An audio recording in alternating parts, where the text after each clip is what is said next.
Hello, everyone, and welcome back. As always, I'm your girl, Candy Washington.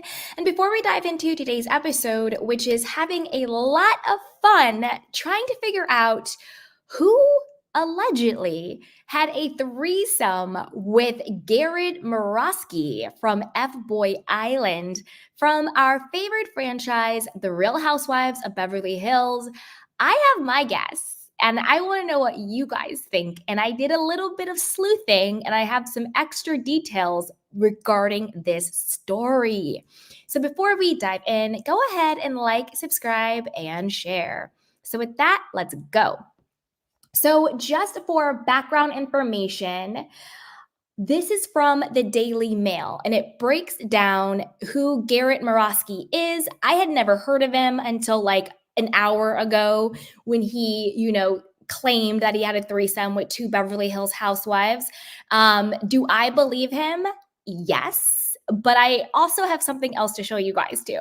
So before we do that, I'm on one. Let's just read the article, go through everything, and then we're going to have a lot of fun figuring out who it is. So this is the background information.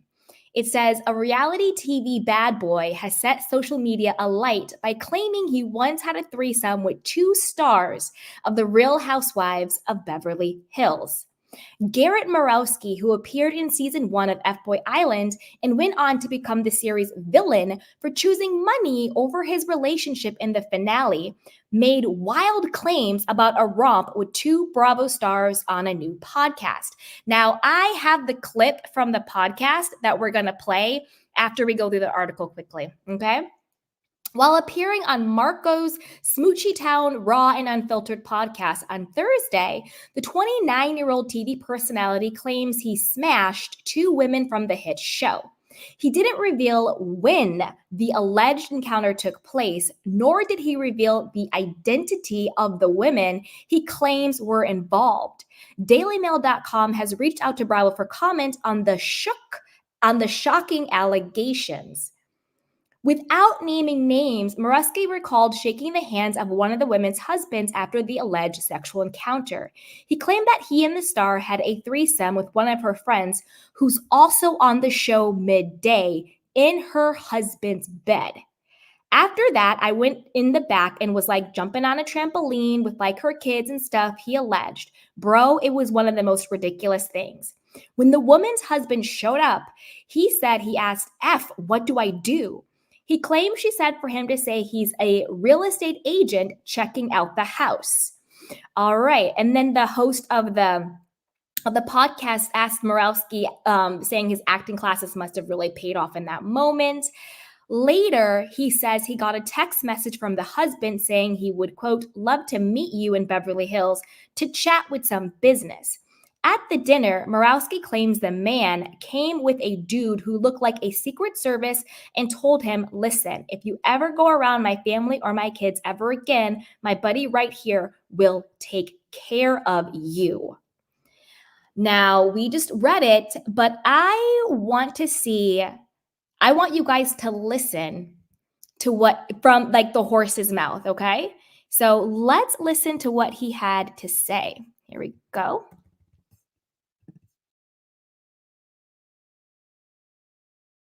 Tell you that I smashed two of the Beverly Hills housewives. I shook their husband's hand after. Wait, you had a threesome with them? Yeah. No way. Yeah, her and one of her friends, who's also on the show. Midday. Midday? Yeah, in her husband's bed. And then after that, I went in the back and was jumping on a trampoline with like her kid and stuff. Bro, it was the most ridiculous Yeah, thing. I know exactly what you're talking about. All of a sudden, her husband shows up, comes over, and I'm like, what do I do? And she's like, just say that you were like a real estate agent here, like checking out the house. And at the time, I was doing some real estate. So I was like, okay, cool. Like, I'll just say that. Those acting classes paid off. Bro, I got a text message from him saying, I'd love to meet you. Come meet up with me in Beverly Hills. I want to chat with some business and stuff like that. Like, I might have some stuff for you. It's the first time I've ever told this story. So I go to this dinner. And I'm like, hey, what's up, man? How's it going? And he's like with this dude who's like, looks like he's like Secret Service. And he's like, listen, if you ever come around my family or my kids ever again, my buddy right here will take care of you. Tell you that I smashed 2 of the Beverly Hills housewives. I shook their husband's hand after. Wait, you had a threesome with him? Yeah. No way. Yeah, her and one of her friends, who's also on the show. Midday. Midday? Yeah, in her husband's bed. And then after that, I went in the back and was jumping on a trampoline with like her kid and stuff. Bro, it was the most ridiculous Yeah, thing. I know exactly what you're talking about. All of a sudden, her husband shows up, comes over, and I'm like, what do I do? And she's like, just say that you were like a real estate agent here, like checking out the house. And at the time, I was doing some real estate. So I was like, okay, cool. Like, I'll just say that. Those acting classes paid off. And bro, I get a text message from him saying, I'd love to meet you.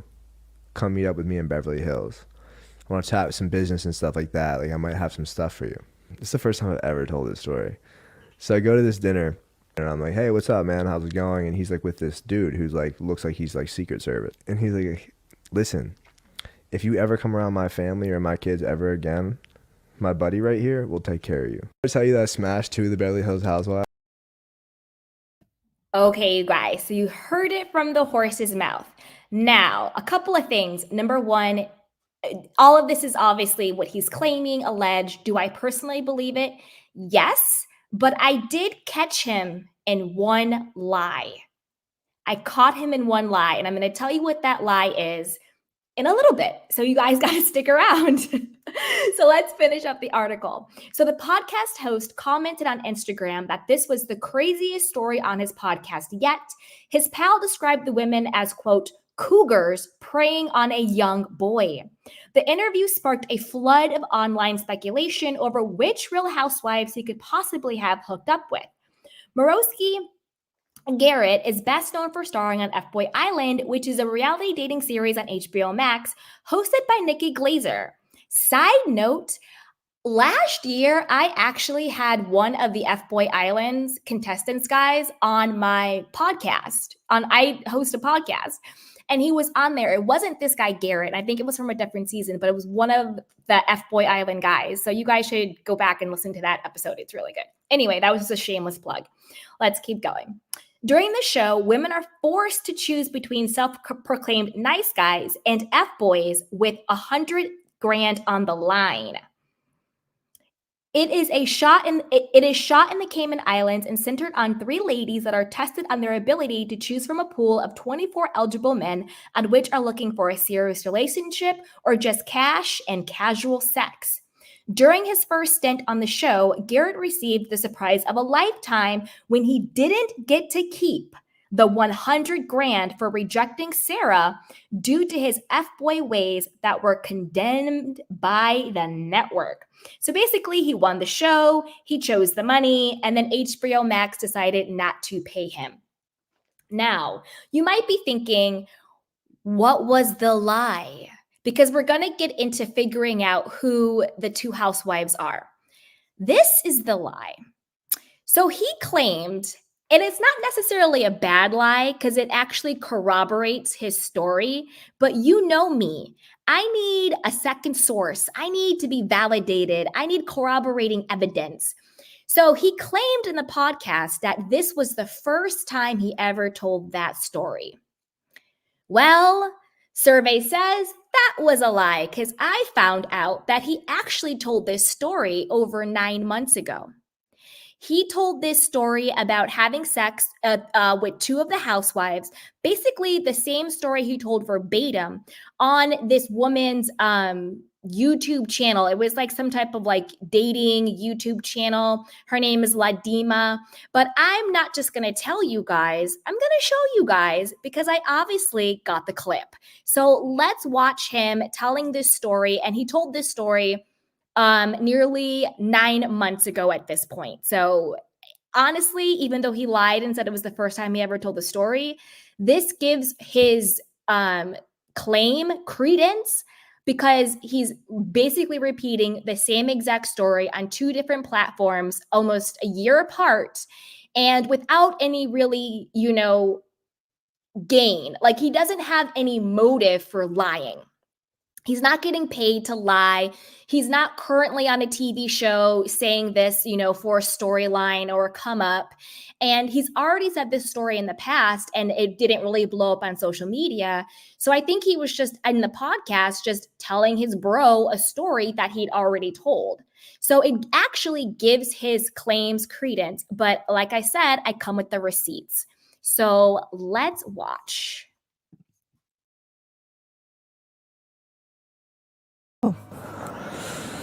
Ooh. I would say the situation is different. I fucked 2 of the Beverly Hills housewives at one of the husband's houses, and then he came home and shook my hand. It was super weird, and we pretended that I was a real estate agent. About like a week later, I think he kind of understood what was going on, and then he called me to go get dinner with him in Beverly Hills. And asked? And he brought some dude with him that looked like it was a hitman. It was like, if you ever come near my family or my wife ever again, I'll fucking murder you. Holy shit. Yeah, so then I walked away. And I was like, all right. The thing is I don't know enough about Ledemi right off rip to know the... So what do you guys think? This is a story he's now told on at least 2 separate occasions, and he's pretty much confirmed, he stayed consistent. He stayed consistent with his story. He seems like he's telling the truth. He seems like he's reliving something. And he seems like he was genuinely scared that this housewife's husband was going to have him, beat up or something. The name of the show that he was on, it was called, the woman's name is like Lademi, Lademi. And it was just, I found it on YouTube, guys, because I was just, doing my little due diligence, and I got the clip, and this was the show that it was on. I don't know where this aired, but I was able to find the clip. So it gives his story credence.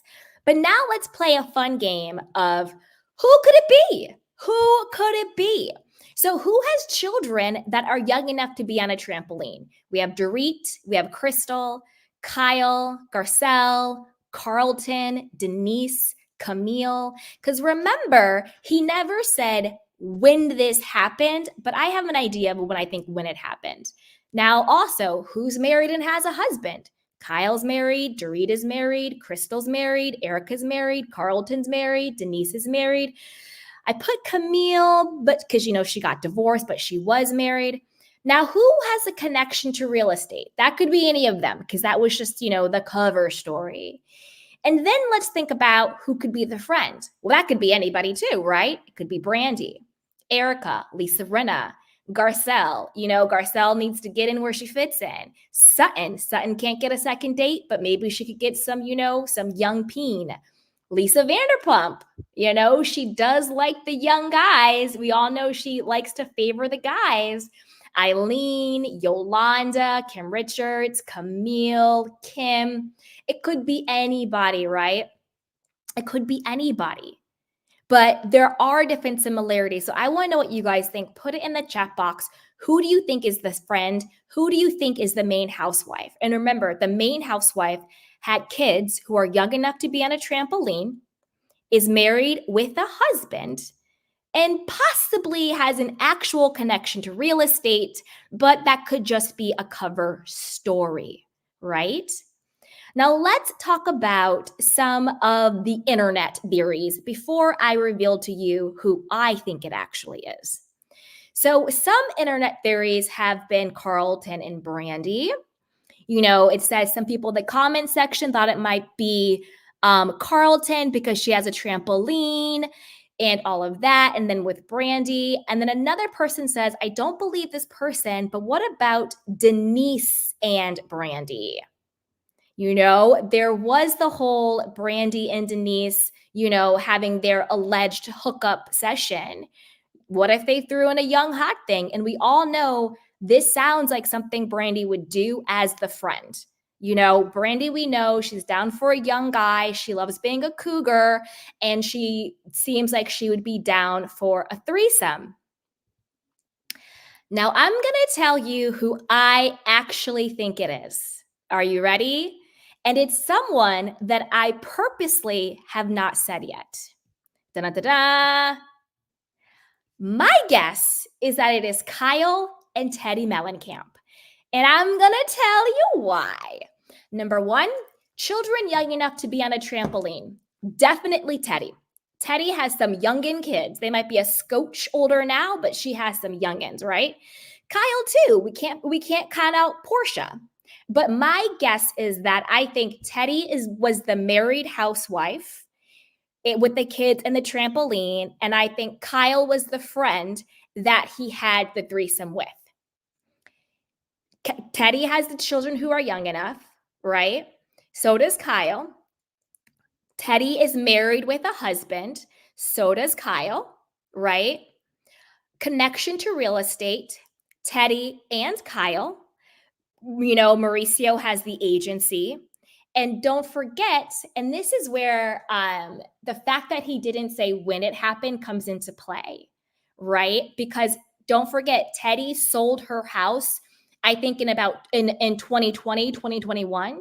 So if the guy is there and they've had sex and then Edwin comes home, just say you're a real estate agent looking at the house because their house was up for sale. So it goes great for the cover story, right? Who have been rumored to be more than friends? Teddy and Kyle. There have been rumors that they hook up, that they're codependent, that they are more than friends, that they do whatever. They have matching tattoos, all of that. There have been those rumors. Who has a genuine friendship? I mean, built on actual trust, not just an alliance.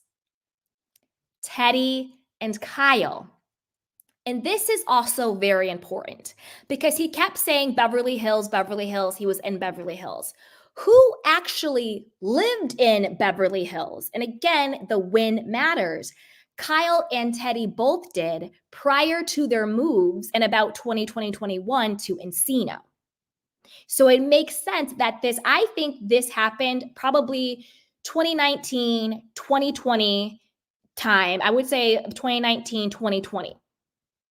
And then guess who has a freaking trampoline? And guess who's in the trampoline with her kids? Teddy Mellencamp. And this is on Bravo.com. Teddy Mellencamp family enjoys their trampoline time. Now, this is the thing. If you don't tell me that Teddy Mellencamp has kids young enough to be on a trampoline, she owns a trampoline, and this was in her house, the one that she sold. So this was in her Beverly Hills house. And doesn't Teddy have a husband, Edwin? And isn't Edwin shady as hell? He has this whole security company that's always being, sued left and right. So I'm sure he has some shady security installation guys that could probably look like a Secret Service guy, mafia guy that's going to come and beat you up if you don't stay away from my wife and kids. And the reason why I think the friend is Kyle is because I don't think Teddy is close enough to anybody else on the cast to be scissor sisters with a young guy in her own home that she trusts. Do you see what I'm saying? So that is why I think it's Teddy and Kyle. Now, my first thought was Dorit. But I think my first thought was Dorit because let's go back to the other slide, okay? So my gut first thought it was Dorit. And I think the reason why I thought it was Dorit was because Dorit does have kids young enough to be on a trampoline. She is married with a husband, and she has a husband, PK. And the whole real estate, I thought, well, they don't actually own their home. So, just say you're a real estate agent looking at the house would make sense since they don't own it. Maybe some investors wanted to see it, or the real people who own it wanted to see it or sell it, whatever. But then Dorit doesn't have a trampoline in her house, to my knowledge. And I think the fact that Teddy does, and also the fact that Teddy was living in Beverly Hills with a trampoline prior to her move to Encino made me think it was more Teddy. But I say that to say this. Do I think Dorit is capable of this? Yes, 100%. But I think in this particular situation, given the details that this particular person said, the facts add up more to it being Teddy. And again, I think it's Kyle because I can't think of anybody else who would have a threesome with Teddy. I don't see Dorit having a threesome with Teddy. I don't even see Erica doing it, or Lisa Renna, or anybody else. And those are really her only allies and friends, right? So I think it's Teddy and Kyle. But as always, I want to know what you guys think. So put your guesses down below. My first question is, do you believe this guy? Do you think he's telling the truth? I do. I do think he's telling the truth, particularly because I found that first interview and it corroborates what he said. He's basically said the same thing verbatim. He doesn't have a motive to lie. Like, he's not getting anything out of this. Sure, we're talking about him, but I don't think that was his motive. You see what I'm saying? So yeah, I do believe him, and I do think he's telling the truth.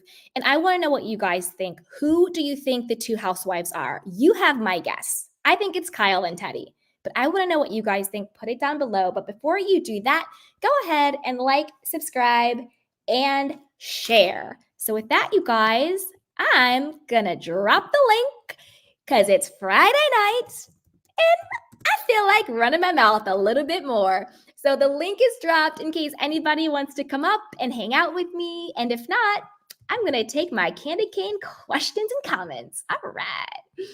Now, hey, Corinne says, now wait one doggone minute. Ooh-wee, it's about to get messy. My God, today with the popcorn. I love it. I love it. I love it. All right. Hey, Queen. What is up, sweetheart? All right. Hey, Barbara. Natasky says, I think Dorit. I think Dorit says Natasky. Hey, Barbara. Hey, Natasky. All right, you guys. What is up? Natasky says, I love when Candy is on one. I know. I was on fire. Fire. Because when I first saw it, I was like, oh, it has to be Dorit. And then I thought, who would Dorit have a threesome with? And I was like, oh, Erica. But then when I did my little research, I was like, oh, it's definitely Teddy and Kyle. Oh, I love you guys. Hey, Barbara. She's Candy's number one in my book. Thank you so much. You're number one in my book, sweetheart. Latasky says someone with small children that has a trampoline. Exactly. Teddy has small children and a trampoline. Queen says Dorit and Erica. That was my first guess too. Barbara says, what? At Queen. Natasky says, that's my assumption. Natasky says, I want to know how they met. Barbara says, what's the name of the show he was on? Okay, so his name is Garrett Morosky, and he was on FBoy Island on HBO Max. He was on the first season. He won the season because I think the girl picked him, but he ended up picking the money, the 100 grand. And then the network was like, no, you can't keep it because you're an FBoy. And to me, that's actually not fair. Like, the show is literally called FBoy Island, right? Misty says Kyle. Winter says hi from Denmark. Hey, hey. FBoy Island, right? Hey, Tian, what's up? Hey, Tian. How are you? Hi. Good. You want to sound off? Oh, I think you have something open. Oh, I just closed it. So okay. Yeah. One, it was probably the most boring threesome ever in life. I'm sure poor homeboy fell asleep. And also, I actually believe it's actually Teddy and Kyle. Yeah, me too. They are just like glued at the hip. And I don't think Dorit, unless Dorit is really, really freaky deaky and she's, hooking up with the wife and the husband, Mauricio and Kyle, that'll be that cool, to each their own.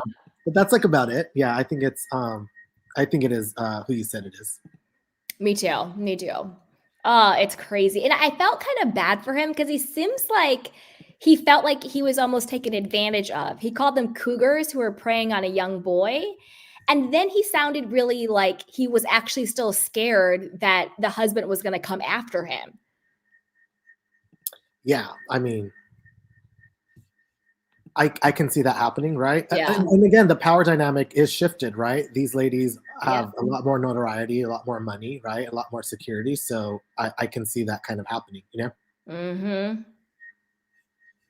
Crazy.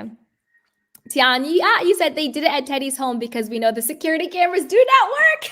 Yeah. I'm in the little shady boots. I love it. I love the shade. I love the shade. Oh, thanks for sounding off. Out of these what do you think? What are your thoughts on the latest season of Real Housewives of Beverly Hills in general? It's how do I put this in? It's all right, you know. I agree. No, it's not Potomac. You know, it's something like, you know, that. I think what's happening now is that, like a lot of other, you know, shows, is that we're getting so much from the gossip sites, social media, and all this, that it's kind of like that is a lot more interesting than what we're seeing on television. You know, you know, the whole, like, you know, because Kyle's not gonna show, you know, her slip on TV, but we're hearing all this stuff on the outside, right? Social media, blogs, and all that stuff. So it's kind of more interesting to read those, even if they're blind items, because then your imagination runs wild. Then to see these, like, you know, women portray what they think the audience wants them to be and look like. You know what I mean? But 100%. I think it's, you know, it's not amazing. It's not yet. Maybe we need to give it time. I have no idea, but I agree with you. I think, to me, I think the problem is that all of the women are just really sad. It's a very sad energy. Like, they all seem really sad. They all seem really lonely. None of them seem happy in their lives. So just, to me, it just seems like I'm watching a bunch of women going through like a midlife crisis, like all of them. It's crazy. I agree. And Misty B makes a really good point. She says, Teddy just made a remark on Watch What Happens Live that she was having marital problems. Exactly. And she was saying that when she was on The Real Housewives of Beverly Hills, she thought that her and Edwin were going to get divorced and that they weren't even going to make it. So it would make sense that she's, you know, dipping it and doing it with this young thing, Garrett, you know, in the house, in the bed, if she thinks she's about to get divorced from Edwin. So that's a really good point. Matoski says, I honestly can't picture Teddy hooking up with a random dude. I can. I think anybody is capable of it. And he's very handsome, so I don't. He's very handsome. I don't see why not. And all the facts add up, because I do think Edwin would do something like that.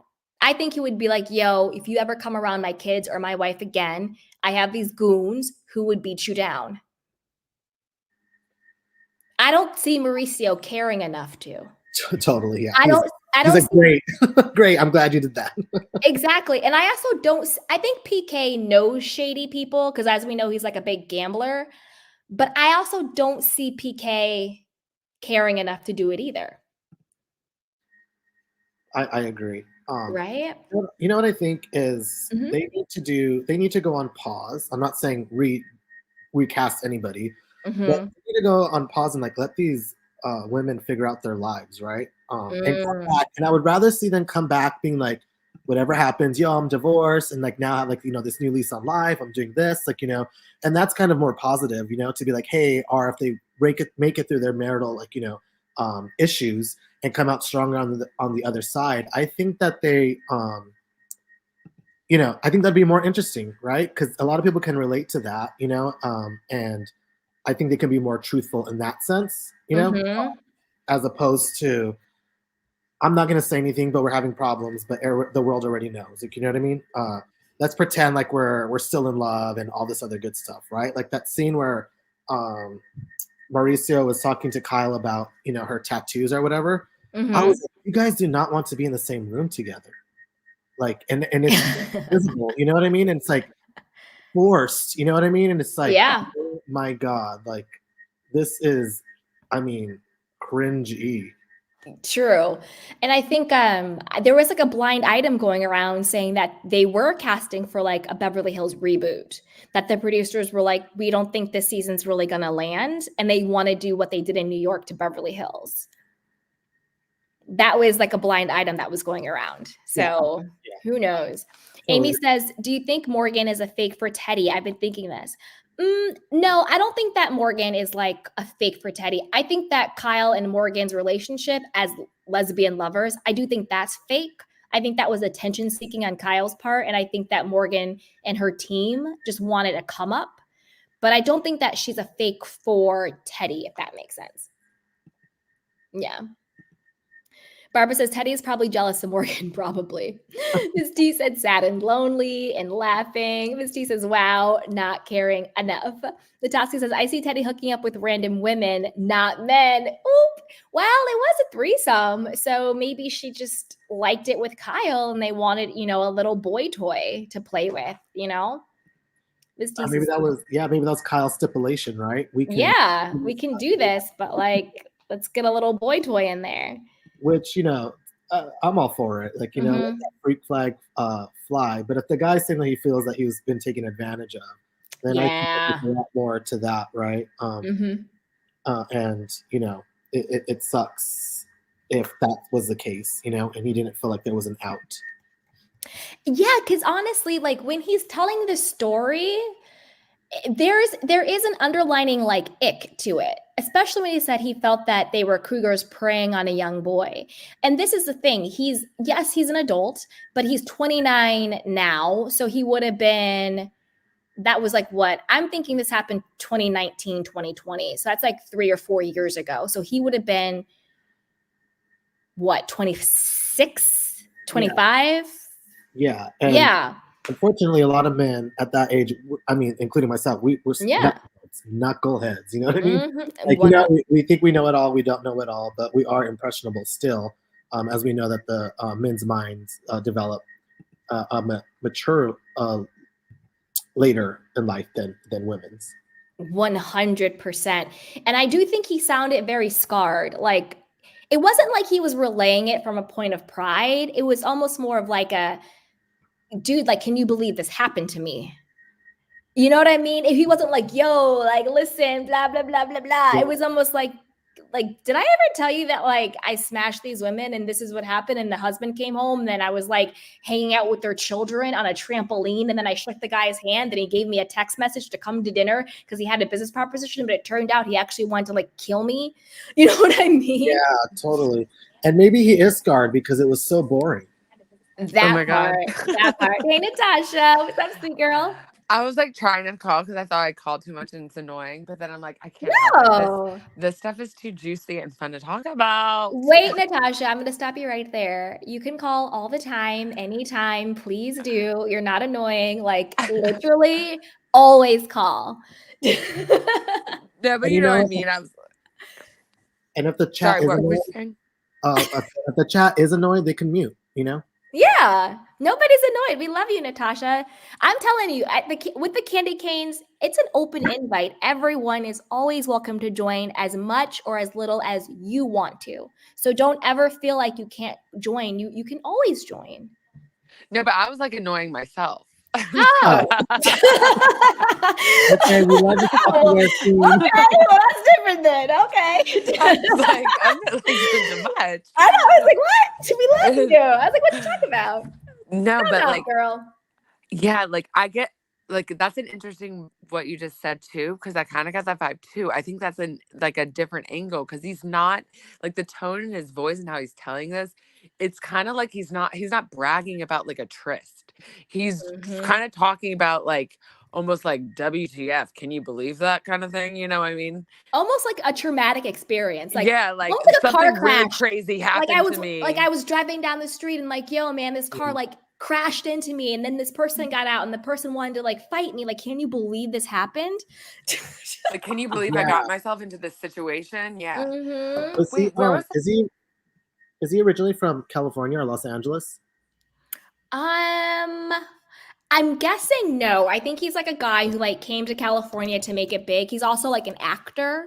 And so that I think also can play into that. You know what I mean? As well. 100. Yeah. It says he relocated to Los Angeles to basically try to come out here to be an actor. There you go. Yeah.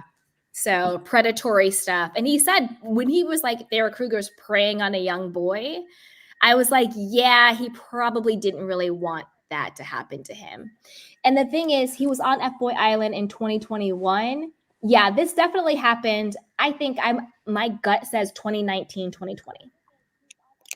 Like before the panorama. Before the panorama, before he was on FBoy Island, and before Teddy sold the Beverly Hills house with the trampoline. And then Teddy she was more known, prevalent as someone on Real Housewives of Beverly Hills 3 or 4 years ago because she got fired. What year did Teddy leave though? You mean got fired? Yeah. When did True. Sorry. My bad. No, it's okay. When did Teddy melt? I'm looking it up. I mean, did she even You're like uno up? Memento. Get fired. Teddy Mellencamp. Right on Mellencamp. 2020. Told you. I told y'all. I really should open up like a detective private eye firm. I really do. I really, really should. Because between your intuition and just kind of like common sense and like investigative skills, I feel like between my intuition and Google, I got this. Yeah, you're on the case. I'm on the case because now I know it's Teddy. And by know, I mean like obviously alleged, my opinion. But my firm opinion is that it's Teddy, particularly now that her depart date was in 2020. And 2020 is when she sold the house with the trampoline. It makes sense that when he allegedly had sex with her, she was still on the show. And that's why his reference is, Real Housewives of Beverly Hills, because she was still on the show. Yeah. Kyle's listening to this and she's like, how does this girl keep doing this? I know. Kyle's like, I'm going to get you demonetized again. She's like, how are you keep finding this stuff out? Sherlock Candy. That's right. So, I mean. Sorry, girl. Some people just got it like that. The dates and the facts match up. And that's why I purposely, because I was being my little candy cane self, I did not include her on this one. Because she literally ticks every single box. Yeah. Children young enough to be on a trampoline, check. Not just young enough to be on a trampoline, but confirmed she owned a house with a trampoline. The fact that there's a picture here of them in a trampoline, I can't. Yeah. Go to bravo.com, boo-boo. It is that's the screenshot. So, it's literally on bravo.com. It can't be Dorit because in those years, like her children were fetuses. Like, you know what I mean? Like, they couldn't be on the trampoline. They couldn't be on the trampoline. Her kids were like goobers then. And I don't think Dorit's ever lived in a house with a trampoline. They were like in diapers, yeah. Yeah. I think it's Teddy and Kyle. And I don't see Teddy having a threesome with anybody else other than Kyle. And then like let's break it down, right? Like who else during that time had children, like young children? You know what I mean? I don't think there was very many. It wasn't that very many. You're right. She's the only one. She's the only one. Because like Erica's son is basically like 35 at this point. Yeah. So it can't be Erica as the main one. Lisa Rinna, I don't think her daughters were on a trampoline in her broke down house. They're like, they'd be like over 20 years old. So yeah. So 4 years ago, I think they were probably like 19 or 18 because I think they're like mid 20s now. So definitely not them. Who else was on the show then? Kyle could have Portia, but I don't think they had a trampoline. Also, Portia is what, 18 now? No, Portia's 15. Oh, 15, 16. Okay, I guess that makes sense. She's the same age as Garcelle's sons. Yeah. When was Denise on? Denise, it could have been. But the thing is like, I don't know. This is like my weird thing. But when a guy describes a child as a kid, I just think he's describing a little boy, not a little girl. You know what I mean? Yeah. So like in my head, I'm just thinking he was jumping on the trampoline with someone's little boy, not little girl. Because the way he said it. I mean, it could be a girl, but usually when you say it like that, it's like I think of a little boy. So I was like, who has little boys? And I was like, Dorit does. I honestly just didn't think of Teddy because I was just thinking of current. Yeah, but I don't think it's current. I think it was probably 2019 pre-pandemic. Oh my God. Or maybe early 2020 pre-pandemic. Or maybe it was even in the pandemic because I don't think everybody was like adhering to rules. You know what I mean? Let's keep it real. But so I think it was probably, my gut says it was 2019, 2020, but I think probably early 2020. Yeah. Yeah. That is crazy. Yeah. And I don't think it was Denise, because Denise lives in Malibu and she doesn't have a trampoline. And he said it was. And she has all girls too. And she has all girls. And he said, but he was like, I was in, like, it was in Beverly Hills. And then the husband texted and said, meet me in Beverly Hills. So in 2020, Kyle and Kyle and Teddy lived in Beverly Hills before they moved to Encino. Yeah. I have goes beyond this, but yeah. Why do people get mad why is the husband mad at him? You should be mad at your wife for having this threesome. You know, as far as this kid, he doesn't know anything, right? It's just so bizarre sometimes when people go after the other person or the side piece when most of the time, or sometimes the side piece doesn't even know anything about that person. It's like a one and done, or they keep them at bay. It's bizarre to me. I'm like, maybe break things off with your wife. Don't try to kill this young man. Seriously. The only thing I could think of is that, like, maybe she was like, oh, he just said he was a realtor and coming over, and maybe she like painted it as a victim situation. Like, oh, he was scamming. He must have been scamming then. Because blah, blah, blah. And then that's why he was like, oh, I'm going to threaten him now to stay away from my freaking family. Yeah. And bringing up the real estate thing, that's another reason why I think it's Teddy, is because if she said, oh, just say you're a real estate agent, person, whatever, coming to look at the house, that would make sense because that's when they were selling the house. Do they say on the market? Did they say which brokerage he worked for? No. That was just the cover story. Oh, no. Because he said he was dabbling in real estate, but he didn't say what brokerage he worked for. He only said that just because he like, I took it like he was claiming like he could pull it off because he knew some jargon. Yeah. And then that's why the podcast host was like, oh, those acting classes must have paid off. Because you're going to act like you're this real estate agent. Do you guys want to listen to it again? I missed the part where he said that he was the Cougars were attacking. For some reason that was in the article. Oh, because I was like, I didn't even say that part. That was in the article from my source is Daily Mail. Oh, I think is there an echo, or am I the only person hearing it? I don't know. It sounds like a UFO landing. Oh no. Is it me? Okay. I don't know who it is. Here, I'm gonna put on mute. Echo. It's not me because I still heard it. Oh. I heard it as well. Do you still hear it? Now I heard it. I don't know. Maybe it's me. Anyway. It's not that bad. It's just like a slight little UFO chirp. Can you guys hear it now? No. And it's me. I'm the culprit. I'm the culprit. Okay. So this is what it said. It said, after the podcast host commented on Instagram that this was, quote, the craziest story on his podcast yet, his pal, who is Garrett, the guy who's claiming the threesome, described the women as, quote, cougars preying on a young boy. I wish I knew how they met. Like, where were they? Yeah, he doesn't give the origin story.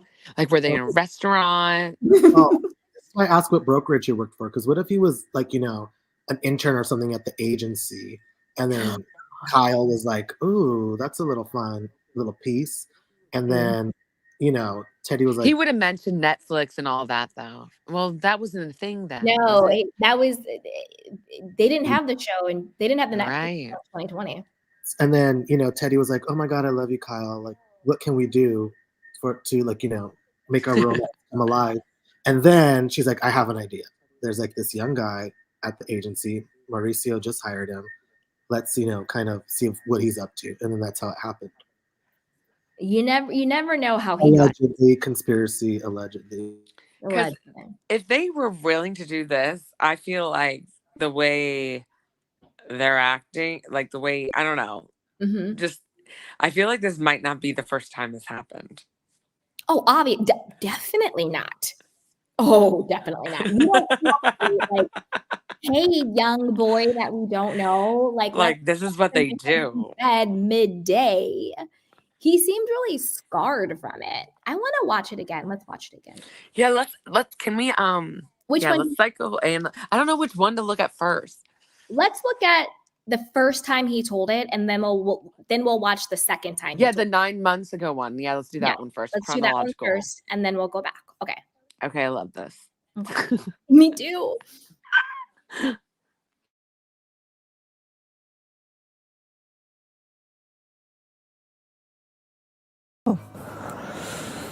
Ooh.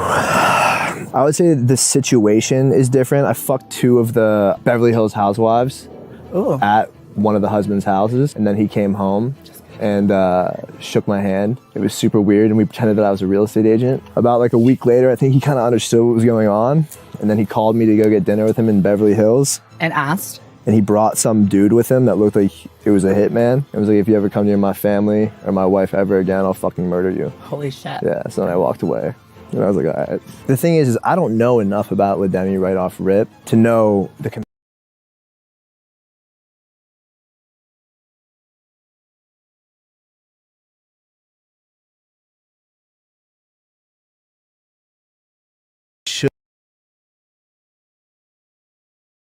tell you that I smashed 2 of the Beverly Hills housewives. I shook their husband's hand after. Wait, you had a threesome with him? Yeah. No way. Yeah, her and one of her friends, who's also on the show. Midday. Midday? Yeah, in her husband's bed. And then after that, I went in the back and was jumping on a trampoline with like her kid and stuff.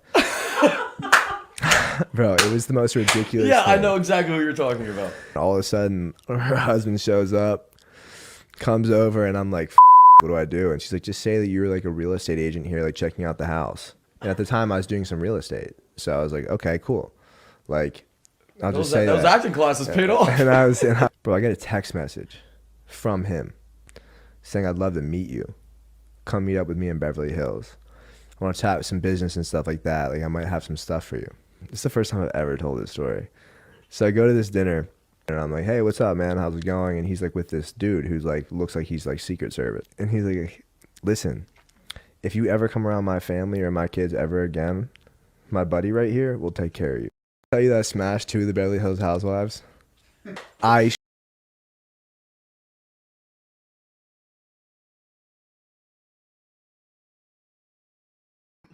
And we're back. What did you guys think?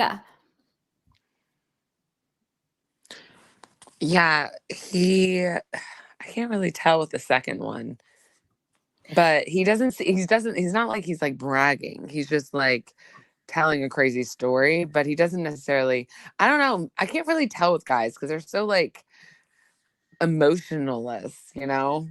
I think I'm sorry. No, go Tian. You go, and then I'll go. You go. I think his reaction is different because one, he was talking to a woman, and then he got a little bit more laxed when he was talking to, a man. But it didn't seem like quote unquote like locker room talk, like, oh, like I hit it, and like, it was really like crazy thing happened to me, and and then I was threatened to be murdered, and it's kind of like, what the hell happened? I don't think it's. This is another notch in my belt. Like, I think it's. Yeah, it's like, I'm lucky to be alive. Like, he's like, geez, like, what in the world? I agree 100%. I think when he was talking to Lademi, he was a little bit more vulnerable with it about what happened. And it seemed like he was really like, scared a little bit and like opening up about something that happened to him. Because the rest of the interview / date, whatever it was with her, it was them opening up about, because I watched it. It really was about them opening up about things that they've had challenges with, or, people think I'm too much, or this, that, and a third. So it was a much more vulnerable place he was talking about it. And I agree that when he was talking about it with the guy, he was a little bit more bravado. Like, oh, I tell you, I smashed, blah, blah, blah, blah. Because again, he's kind of like puffing up because he's talking to a dude and he's telling the story differently. You know what I mean? But the tenets remained the same. with the story. And so I don't know, just the energy I get, I think it was a little traumatic for him. It doesn't seem like he wanted it. And then I think shaking the husband's hand freaked him out. And I think hanging out with the children freaked him out. And then it seemed like he was genuinely scared when the guy was like, I'm going to have this guy take care of you. And to go back when he said like about the business opportunities, I think he was just looking for opportunity in general. And then 100%. These ladies came along and, oh, we're on television. We can totally hook you up and connect you. And then he's like, oh, shoot, let's do it. And then the husband's like, oh, I have business opportunities. Like, yes, let's go. And then he gets there and it's like, what the hell, Because why would you go if you felt awkward after shaking his hand? I would be like, I would never talk to the husband. I'd be like, please.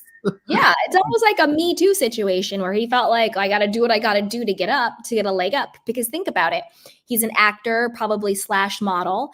And this happened right before he got FBoy Island, which is a reality show on HBO Max.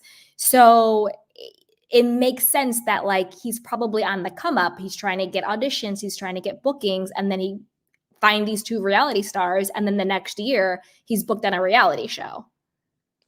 And I just thought of something. Yes, girl. And you know how Kyle's like always like how she was with Morgan. Oh, you're great. Let's get you a documentary. Like, let's help you. And she kind of like probably used that angle. And he's like, okay, yeah. And then of course Teddy's just like chomping at the bits along for the ride. And then they're like, oh, wait, we're actually going to use you for sex and not provide any benefits. Bye. And then the husband comes home and he's like, well, maybe like this is actually going to work. And I am going to get something out of this. I'll just have to pull this off, I guess, and just lie to him. And then meanwhile, the husband knows what's going on and his life is threatened. Exactly. So I do think it's Teddy and Kyle, but I wouldn't put it past Dorit to have done something like this too. And Erica. Quiet has kept the majority of them except for, let's put the chart back up. I don't think Garcelle. No. I think Crystal would have a threesome with her husband. Brandy, as we know, is DTF all day, every day. Carlton, I think with her husband. Denise, I think with her husband. Lisa Rinna, I don't think her and Harry Hamlin have been in the same room in about 25 years. I don't think Yolanda would do it. I don't think Yolanda would do it at all. Camille, I don't think Camille either. I just heard this random new rumor about Dorit, actually. What? That she has a billionaire, that she's hooking up with a billionaire. And she thinks that she's going to be able to leave PK, and she's already looking, supposedly this is what they said, that she's even looking at houses and getting all excited. Meanwhile, this billionaire playboy is just going to like, this is what he does. He just temporarily is with women and leaves. And he's going to hit it and quit it. Exactly. Yeah. I feel so sad that everybody feels so stuck. You know what I mean? I think that it's like, just whip the Band-Aid off. You know what I mean? And if it's meant to be, you guys can come back together. You know what I mean? But if not, like, why waste your years, like, trying to hide things and like be with someone? And I get it, you love them and like, the family and all that stuff. But I mean, I'll just be like, yo, it's not working out. Like, for each other's sake, let's just do what we need to do to make us happy, I agree. And it's like, it also comes a point where what are they doing with their Bravo money? Because to be honest with you, what they're making with the housewives is probably more than what the majority of people are making working their 9-to-5s. So like, where the hell is their money going where they have to feel they have to pimp themselves out to quote wealthy men in order to like have a life? Like, I'm super confused about where is their money going. Glam to get all the they're wasting it. Yeah. They've had a taste of like this lifestyle and it's like an addiction for them and they want to keep up. And it's just like this money thing is just like an addiction for them. Procedures, as well. Like, unfortunately, we live in a day and age where everybody should look young, unfortunately. But also PR, right? They're like PR, social media, everything. I think that's kind of where it goes, If it were me, I would be stashing that. You bought me a diamond? Great. I would be stacking it. I would be investing it. I would, it's just crazy to me how much they squander it, because what they really are making in like the actual real world, you can live so comfortably. Yeah. So comfortably. Are you kidding me? Some people, they are making like some of them make like 100K an episode, 300K an episode, like it's ridiculous. Totally. Misty, it's possible. It's the possible suspects board for me. Misty, you knew I was gonna bring a board. You knew I was gonna have a PowerPoint and some bullet points. You knew I was gonna come through. I was going to come through. I did my little digging. So, I yeah. love how like thorough, because that's how I think too. Yeah. And like I want to be completely clear. And I love how you like even have the check marks of all the clues and how she matched up perfectly. It's so good. So good. Hey Adam, I hope your teeth are feeling better. Miss T says Dorit said buy all her looks. She said she buys all her looks. So that's like Balenciaga. That's like, she knows she's lying. She does not buy her looks. Girl, you lying. I always say this: you can buy something off the runway. It doesn't mean you have style. That just means you have money. But if you like, mix and I match, always say that. That shows that you have style. But I mean, style doesn't cost money. Totally, I agree. I want to go back to like the shakeup of the Beverly Hills housewife. I wonder if that's why Lisa Vanderpump said, "Yeah, I'll go back if a few people changed." I wonder if they're gonna go look to her, since her show, the Vanderpump Rules, had like this breakout ratings and all this stuff. And I wonder if Bravo, like she's, once again Bravo's darling, and they're like, Lisa, like help us cast like some real women with some real money, and. Yeah. I wonder if it's going to be like, that all over again, or like Lisa's going to, recruit younger, wealthier women, and then she be kind of like the mentor. Like the matriarch. Yeah, the matriarch. And so, she'll stay out of a lot of the trouble, right? And she'll let everybody else do it. But I think maybe that's probably what they're going to try to do, because why would she suddenly say like, yeah, I guess I can go back, Yeah, and then she can like not have to do any of like the heavy lifting and expose anything about her, and just kind of stir the pot and do what she loves and just be that matriarch figure. Totally. Yeah. She'll sit there and try to fix the relationships, you know what I mean, or whatever, and offer advice, but it'll be like hands off for her. Like, you know what I mean? Like you all run amok, and I'll be here to like, listen and all that good stuff. Which is a big gig for her, Hey, Sierra Content, what's up, sweetheart? Thank you for coming through. Butterfly said, she said she was having marital issues, but they are good now. Yes. Thank you, Butterfly. That is true. Teddy did say that she thought that when she was on the show, she thought that her and Edwin weren't going to make it. I bet you they were both dipping it and doing it. You see what I'm saying? So again, it's still all roads kind of lead back to Teddy Mellencamp. Oh my gosh, and maybe that's why the security doesn't work, because all these people are cheating. So Dorit's security didn't work, Kyle's security didn't work, because they're all doing their stuff. Oh my God, that's so true. They're all cheating. The wives are turning off the cameras. Yeah, he's like, this is the code 4312. It shuts off everything, and then it'll look like something happened. 412. Adam said Camille should return next season and replace Anne Marie. Anne Marie is already giving Nat vibes. I agree. I wanted to like Anne Marie, but I already don't like her, because I don't like anybody who is just so weak and beta that you're just going to be somebody's mouthpiece for your relevancy. That actually makes you a non-factor when you don't have your own mind or opinion and you don't form your own individual relationships. Like, to me, that's just you're a weak link. And no, thank you, Anne Marie. Unfortunately, when they get these newbies, like they think that they have to come in so hard. Like, you know what I mean? I'm like, ease your way in, let people get to know you, like the cool side of you, like all the fun stuff, and then start like having like these conversations, and then start making opinions, and then go in. But they want to come in like 100 real quick, and it's kind of abrasive and it's off-putting. 100%. And they burn out so fast. They burn bridges on the show because they're so single-minded. Like, I just have to kiss this one person's butt, that they don't create other alliances or friendships with other people on the show. So then they're going to be alienated. And then they also alienate the audience, because we're not stupid. We see right what you're doing, and we're not going to like it. Even though Crystal isn't like a fan favorite, the fact that Anne Marie is clearly going to go after her because of Kyle makes me like Crystal more, not Anne Marie more. Right, because we don't like that. We don't like So that. she's gonna make us like Crystal again. Exactly. I Just love Crystal.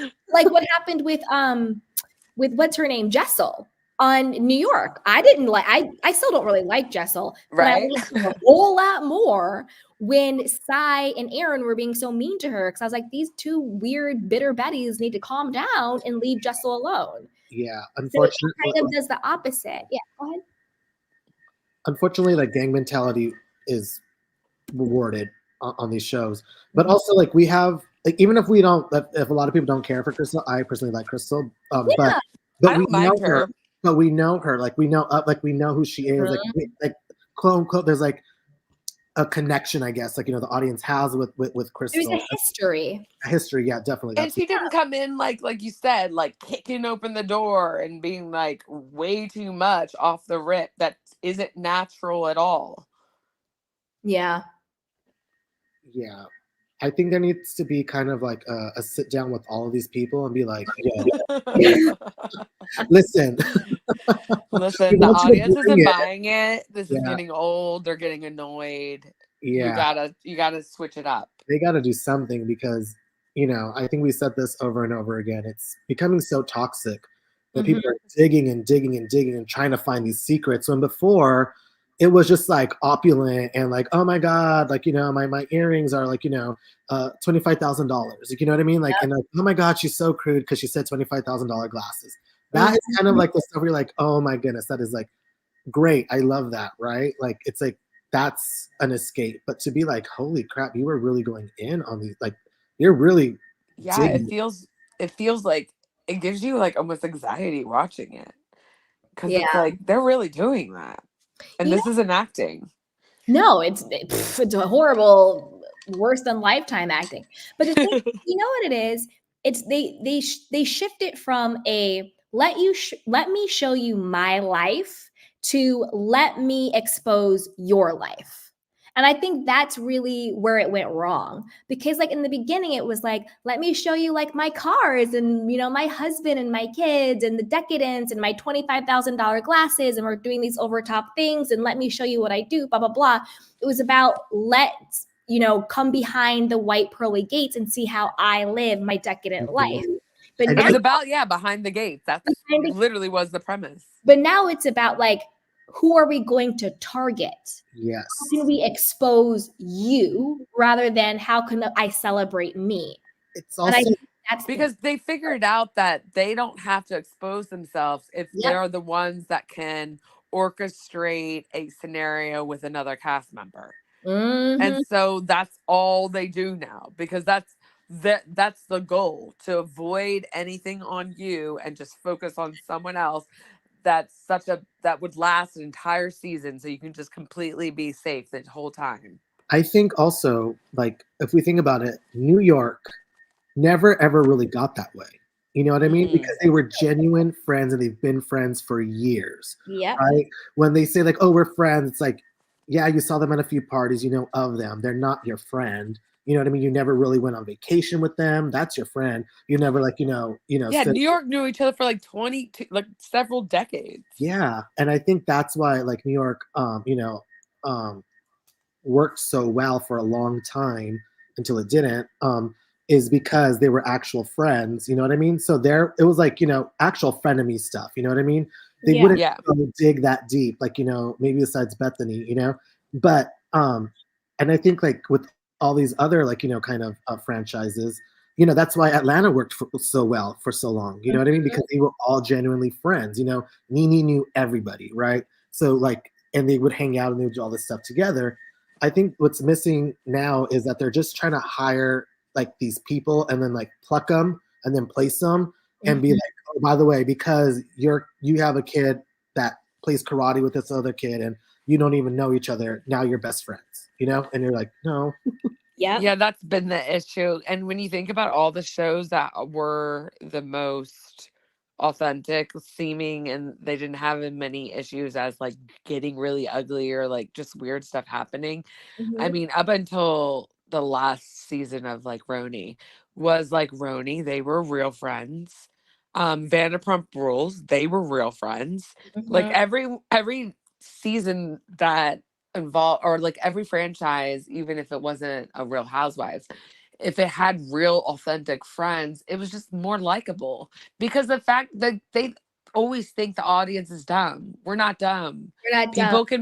People can pick it up on authentic friendships or not. It's very, very obvious whether they think it is or not. Like, it is. Sorry.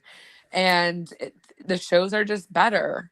Southern Charm as well. Southern Charm. Yeah. They all knew each other. It's like, and there's like a difference between digging dirt and like yelling at someone about it, and then holding your friend accountable for the bad things that they did. right. You can tell that it comes from a place of love. Like, I love you. You're acting dumb. Let's not do this. They're not As trying to opposed destroy to- them. Yeah, as opposed to, I'm going to expose everything ever. It's very different. The dynamics are very different. I'm going to ruin your life. Like, okay, yikes. I agree, DGF. I agree. This one? Yes. Yeah. And it's like it's also why Miami works, because again, they are genuine friends who've known each other for a long time, and sure, they will like throw tea and shade and gossip, but they're not trying to destroy the other people. And when it kind of started to go there with Marisol, saying, oh, Adriana's, dating a married man and this, that, and a third, and da-da-da-da, they really nipped it in the bud and was like, no, we're not going to do this to each other. And that's why this season, Alexia is sort of like on her apology tour. And that's why Julia was like, the problem with our group is you, Marisol. You keep trying to bring up all this stuff that we don't actually want to be on the show like that. So I think that's kind of why Miami works so much more, because they're not doing what all the other ones were doing. And when it was about to go dark, they nipped it. And they all like understood. Yeah. Whoa. Let's put They're the like, brakes hold on on, this. that's not what we're doing today. Yeah. And that's why Orange on the outs. Mm-hmm. Yeah, that's why Orange County failed. Because remember, they were actually genuinely friends. Like, and it was like, oh, cool, this makes sense. And then they bring in like a random person like Tamra, and then it just like bam. Like, now I can't stand Tamra. Me neither. I can't stand her. She's so evil. She is. And I always say this, and I don't want anybody to get like, her but that there's some people that never had their ex beat, you know what I mean? Because their gums flap way too much. And, they think that they should keep doing it and can talk to people any which way or the other. I find it like kind of disgusting. She's just desperate. She's willing to say and do whatever. And even if it means throwing her real friends under the bus, she does not care. And maybe that's why the slow start for Roni is also because I don't believe that any of them are all real friends, to be perfectly honest. None of them were friends. That is so clear. I don't think they even knew each other. Sai admitted she didn't know any of them on a recent interview. Yeah. That was clearly just casting, going out there and plucking people and throwing them together in the fire to see what came out. She also said that they tried to put her on the season of the last season. Why did I forget her name now? Ebony's season. And she was like, I don't think I would mesh well with them. And so she declined. And so when they came up with the new ladies that were like more her age and her vibe, then she was like, okay. Yeah. I don't know. Can you imagine Sai with like all the oldies? Like, that would have been ridiculous. Sai is insufferable.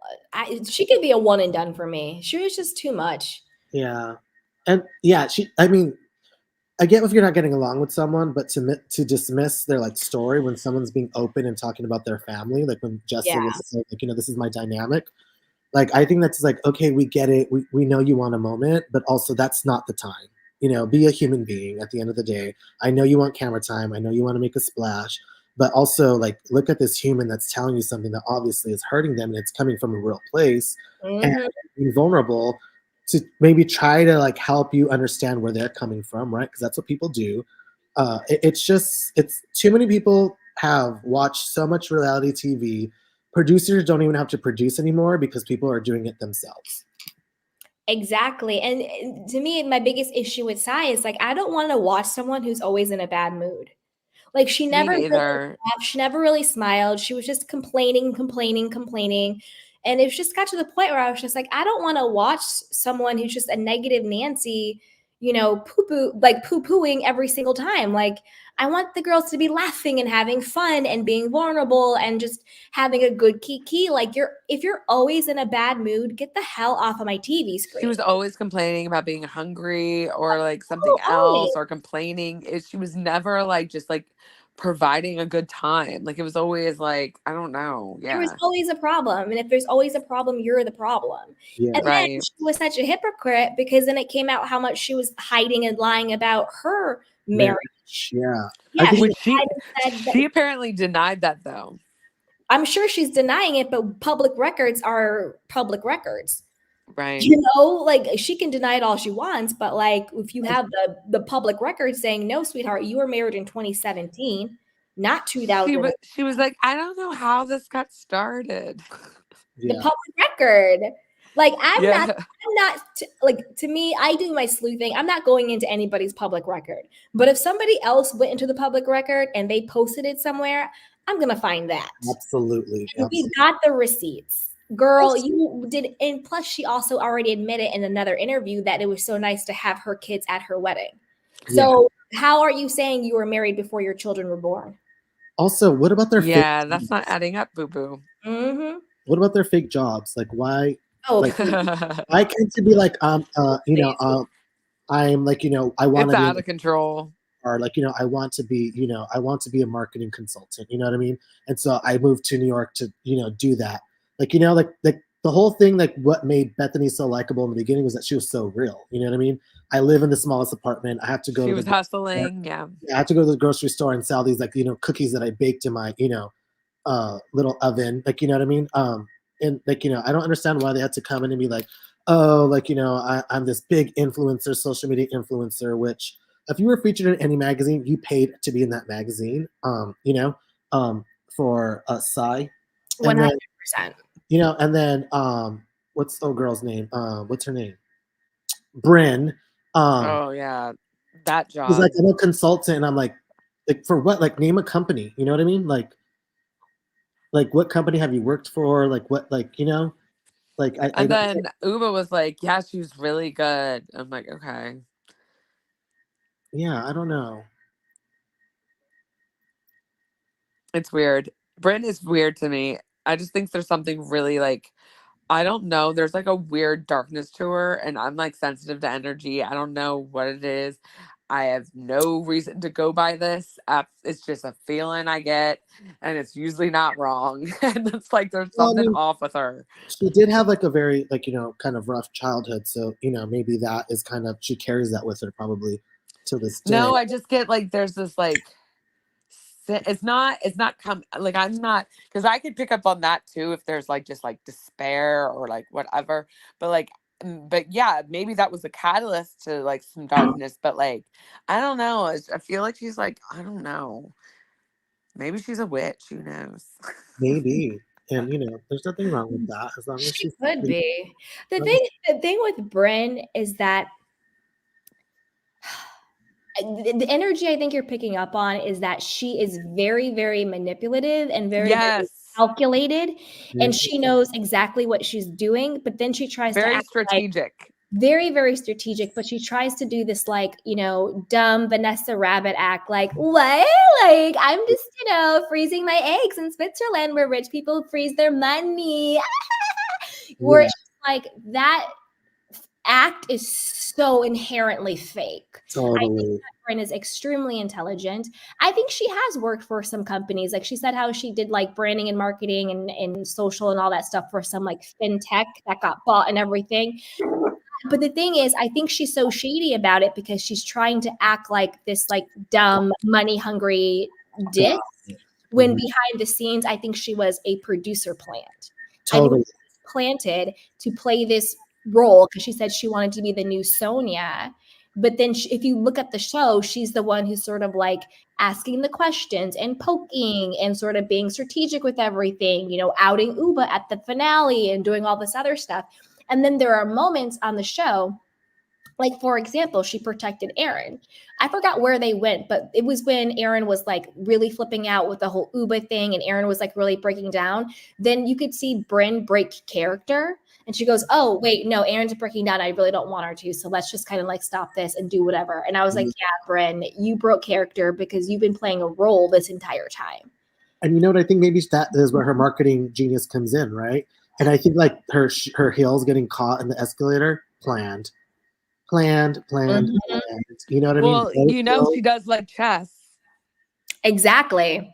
And the whole like, oh, I have a crush on Shep. No, you don't. I wouldn't be surprised if Brynn has a secret man too. She's just better at hiding. Benefactor or something going on. Well, that ex-fiance was like literally an aristocrat. Yeah. Brynn knows exactly what she's doing. She learned from Lisa Vanderpump, don't forget. Also, like, what is up with that intro line? Like, don't make me mad because I will date your dad. I'm like, what does that mean? What does that even, like, how does that weird come into play? And the producers chose that, you know what I mean? Like, yeah, because she's a producer plant. Yeah. You know, they want her to be like this Jessica, like you said, like Jessica Rabbit, Sonia, kind of like, ooh, Meanwhile, they think we're dumb. Like it's so annoying. It's insulting her intelligence. It's getting on my nerves.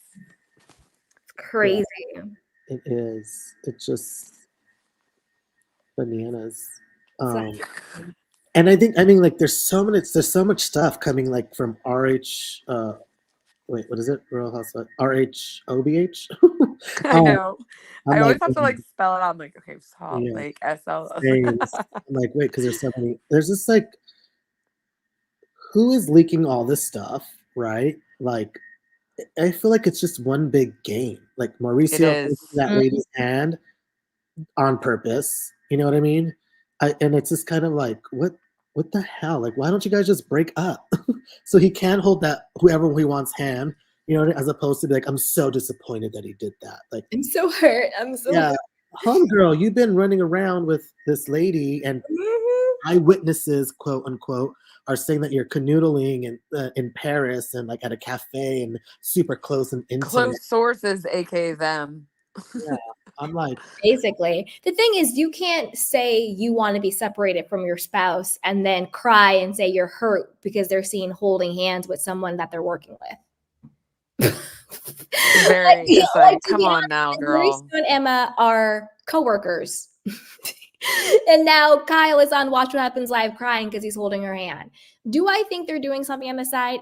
I don't know, maybe, don't really care. But like, you're the one who wanted to separate from him. So now, how are you again playing the victim? You can't have it both ways. You can't be the villain and the victim. Pick a side. She's doing this like teenager thing where she like acts out, trying to get attention, trying to get them to pay attention. Meanwhile, it's just pushing him away because guys like that don't really react. This isn't like, he's not a teenager, so she's just going to be an adult, be like, okay, you're pushing me away, so I'll actually go away now. I'll go away. DGF627 says, do you all think that production casting has any idea of what their audience want from these shows? No, I don't. This is what I think. I think, and I'm going to be very transparent, I think that production casting have the only audience that they actually are tapped into is the audience that are Bravo worshipers, like the BravoCon people. Like the people who just praise Bravo, praise the housewives, and, you know, sort of just eat it up. Almost like a Bravo worship.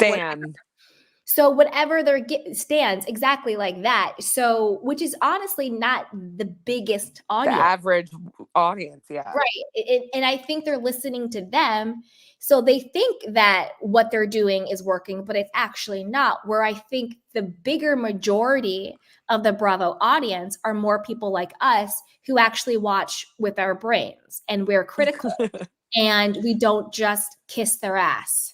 Right. You know, because there's a lot of bigger platforms and everything where they're just regurgitating whatever Bravo wants them to say. It's almost like they're talking to themselves. Yeah. if that makes sense. But It's like if you have like a tax thing and a company hires their own internal like investigation.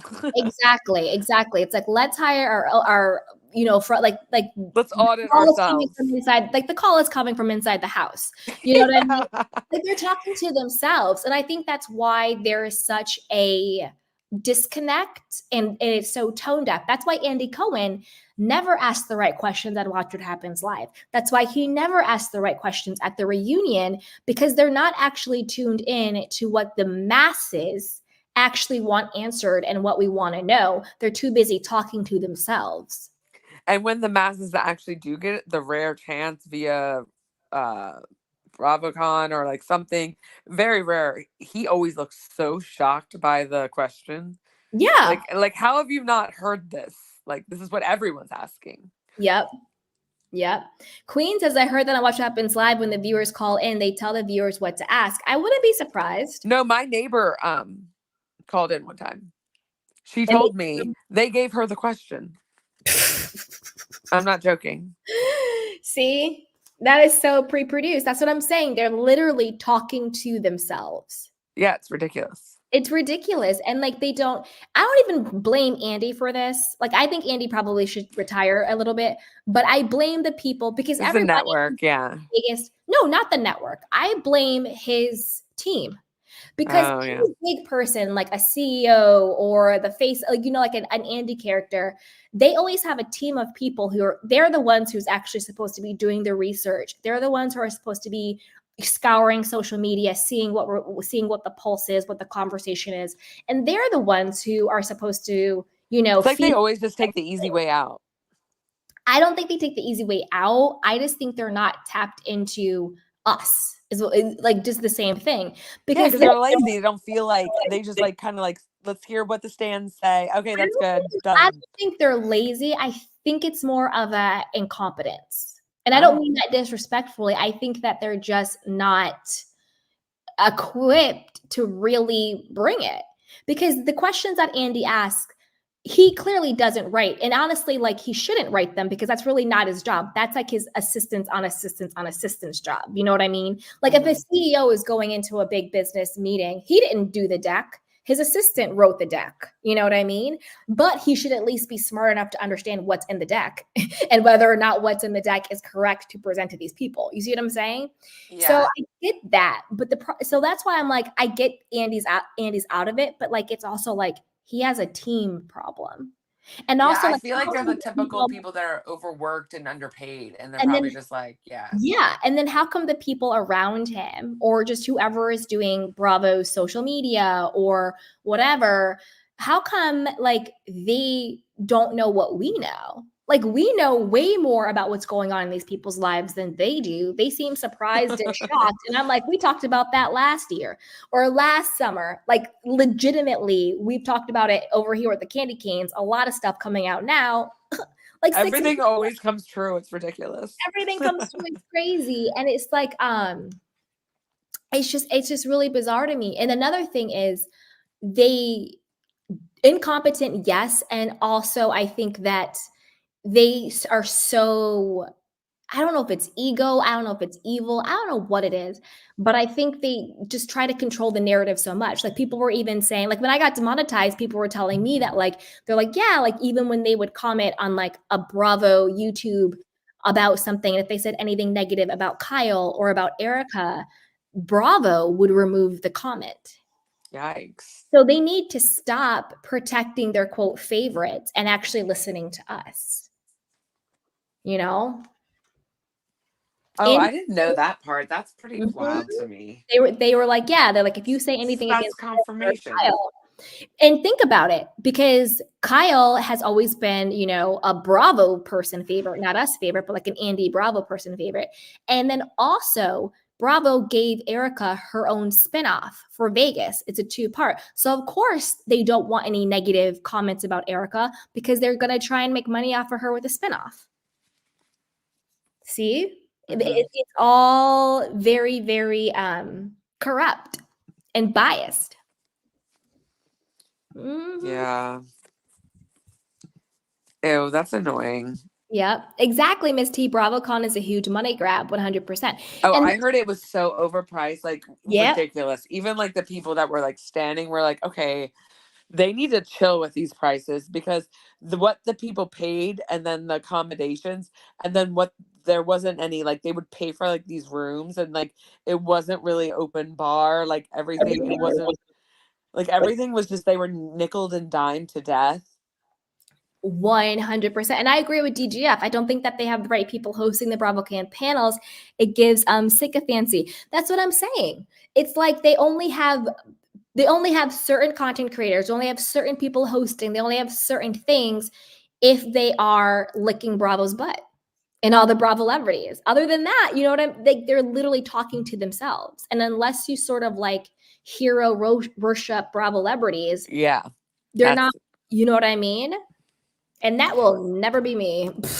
They only give people a platform that are like literally hero worshiping them. Exactly. Like where they can do no wrong. Exactly. It's like you have to either worship us or we're just gonna try and like quiet you. Yeah.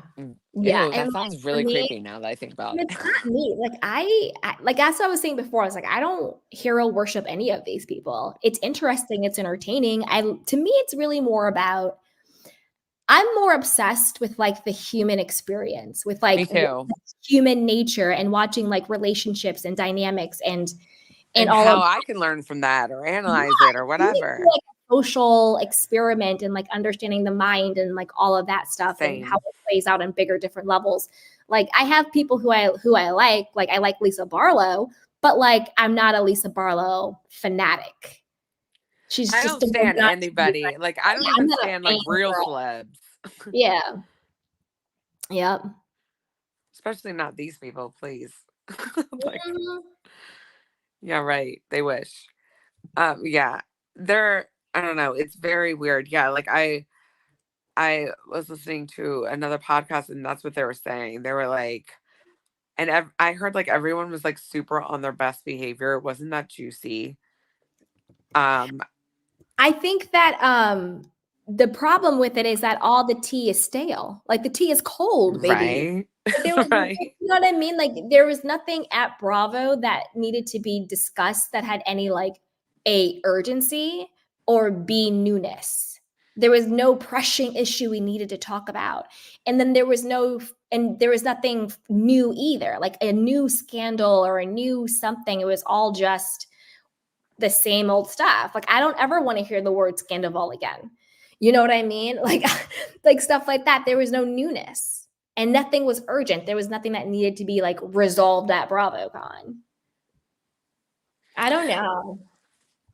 I think Bravo might, and I said this either this summer or last year. The years are melting, but I do think Right. I think it's a dying network unless they do some big revamp. I think it's a dying network. Hey Mel, what's up, sweetheart? Hey, Mel. Hey Mel. Yeah, yeah. Like I feel like this train that they've been running on for so long is going to run out of tracks. They have to do something, and not just Bravo, but I think like networks and cable and things like that in general. I was actually thinking about this the other day. This might sound weird, but I was thinking about like I know it's going to be so bizarre, but I was thinking about, like, executives and like big corporations and like networks like that. And I was like, wow, these people have such a scarce mentality, you know, and it's really sad that they live in such a scarce mindset because they think that there's only a limited amount of, you know, influence and power and money and access, that they treat people so horribly. I think I was thinking about like the strikes and stuff, that they treat people so horribly and they steal from them and they don't pay them And they try to gatekeep and everything. keep and all of that stuff. And it's just so horrible. And I was like, I wish these people had an abundant mindset where they knew that like there's always more than enough for everyone. And just because you give, you know, influence and you share the money and you share the platform and you give people opportunities, just because it's more for them doesn't mean it's less for you. and how Well, people. I think it's the people at the top create this because they're not the creative ones. That's what I'm saying. The people at the top, they have a scarce mentality. And I was also thinking how people think that scarcity and abundant mindset just means, oh, if you have a scarce mentality, that means you don't have money, you're poor. And that's not true. No. Scarce mentality just means that you think there's only enough for me, or there's not enough of something. You could be a billionaire with a scarce mentality. Which Michelle creates like Obama that. was talking about that. She's like, I met billionaires who are like, it's not enough, it's not enough. So that's what my mind thinks about. Sorry. Yeah, I've thought about that a lot too. I was thinking about that a lot. It's just, I mean, they get to this level where they're just, I think they lose their mind. Because no person in reality should ever have this much power and influence and really have this many resources. Like there's like resources should be for everyone on the planet. And then you have these select people that are essentially hoarding them. I don't think that there should be a limit to how much people can have. I think the problem is that when other people have the power to limit how much other people can have. Do you understand? Like, no, but like I'm thinking like they shouldn't even want to have that much.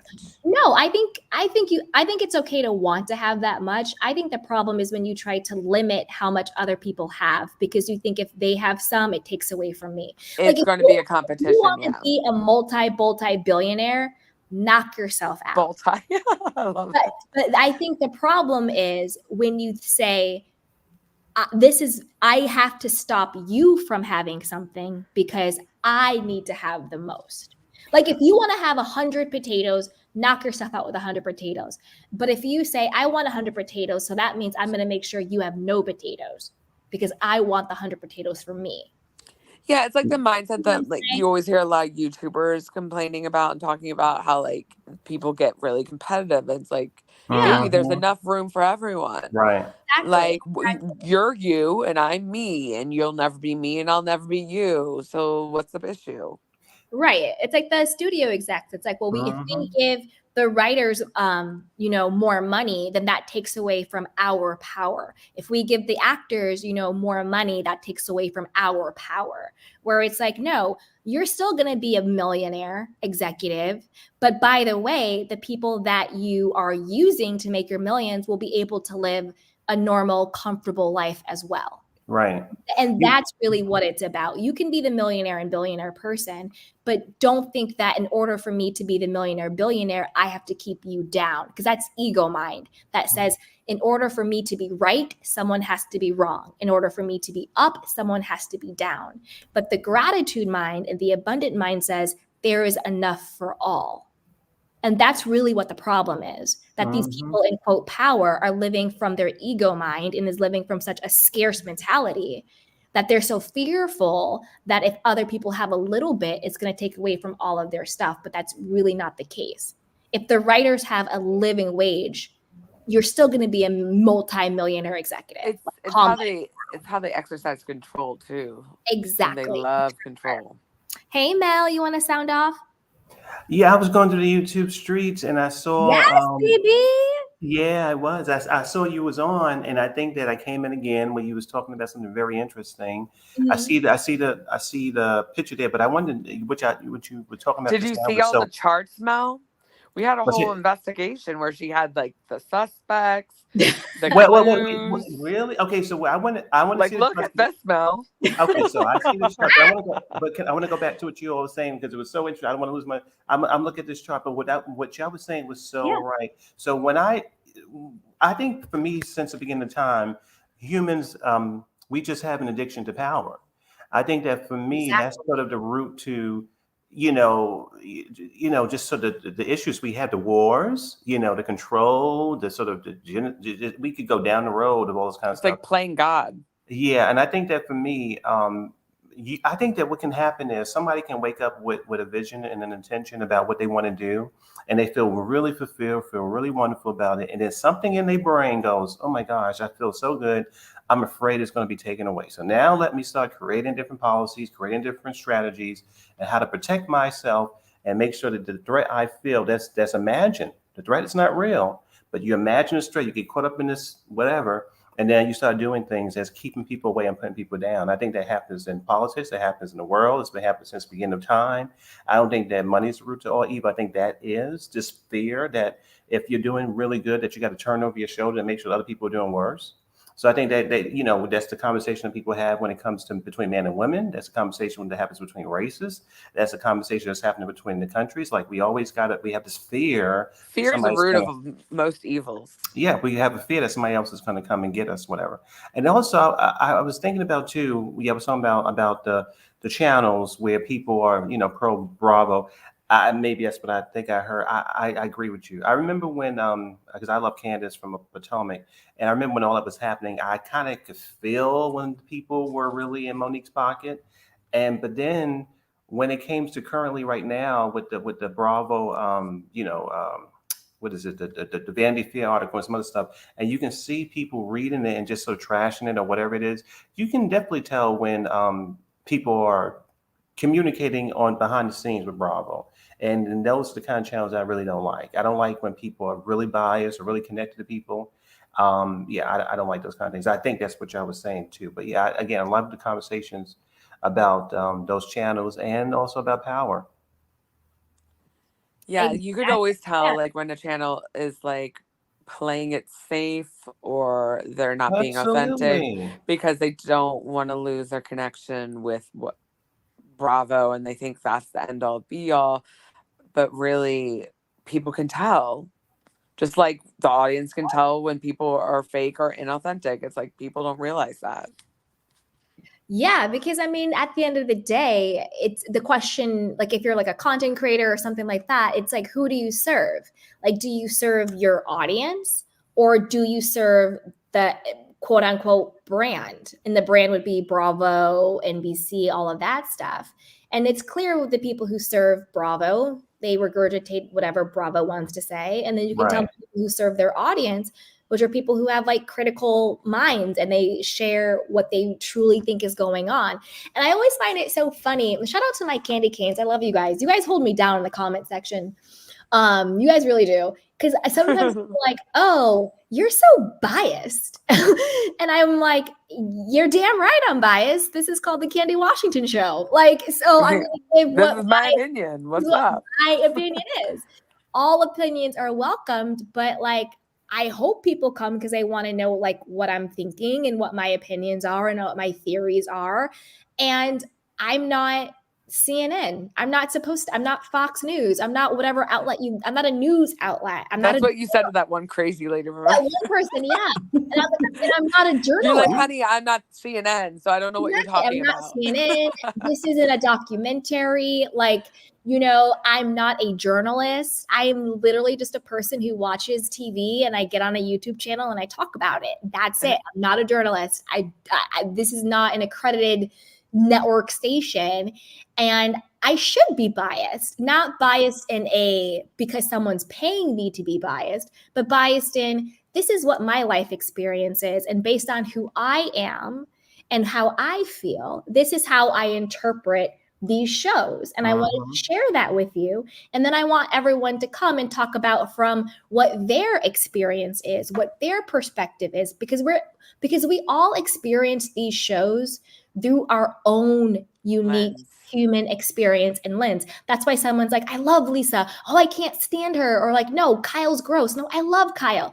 It's because we're viewing all of these dynamics and all of these women and everything through our own lived experiences. So for me to come up here and say I'm not biased would be a complete lie. But you know what, Candy? I think that first of all, I think that was so good. I think that what you're saying is true. But you know what I'll add to that too, and I think you can tell me if you agree. Isn't it true that we definitely go to these shows and we give our opinion because it is our opinion, and so it's just that. But for me, what I've noticed, and then maybe you've noticed too, over time with a series, whatever, I might evolve about my thoughts about a character. So I'll think about Bethany Frankel. So years ago, I didn't like Bethany. I didn't like her, but over the time, I really grown to like her, and then sometimes I don't understand her. So I go up and down with it. So I think that I like channels like as you just said that.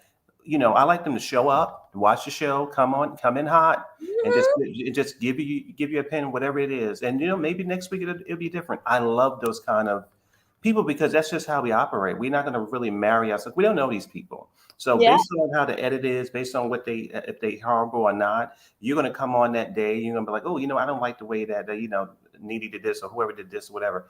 And maybe you'll change. But what we notice is on certain channels, no matter how horrible the characters may be, the people just keep on. I'm like, wait a minute, what show are you watching? And like, this person just, did the most crazy things, and you're still saying, no, this is normal. So you can kind of tell when people are, there's not their opinion, it's just basically the opinion of a company. I like a channel when a person is really hot in one episode, like they come in and scream on YouTube, and then maybe next week they're like, what, it was a boring episode. I like when it goes up and down, because that's natural.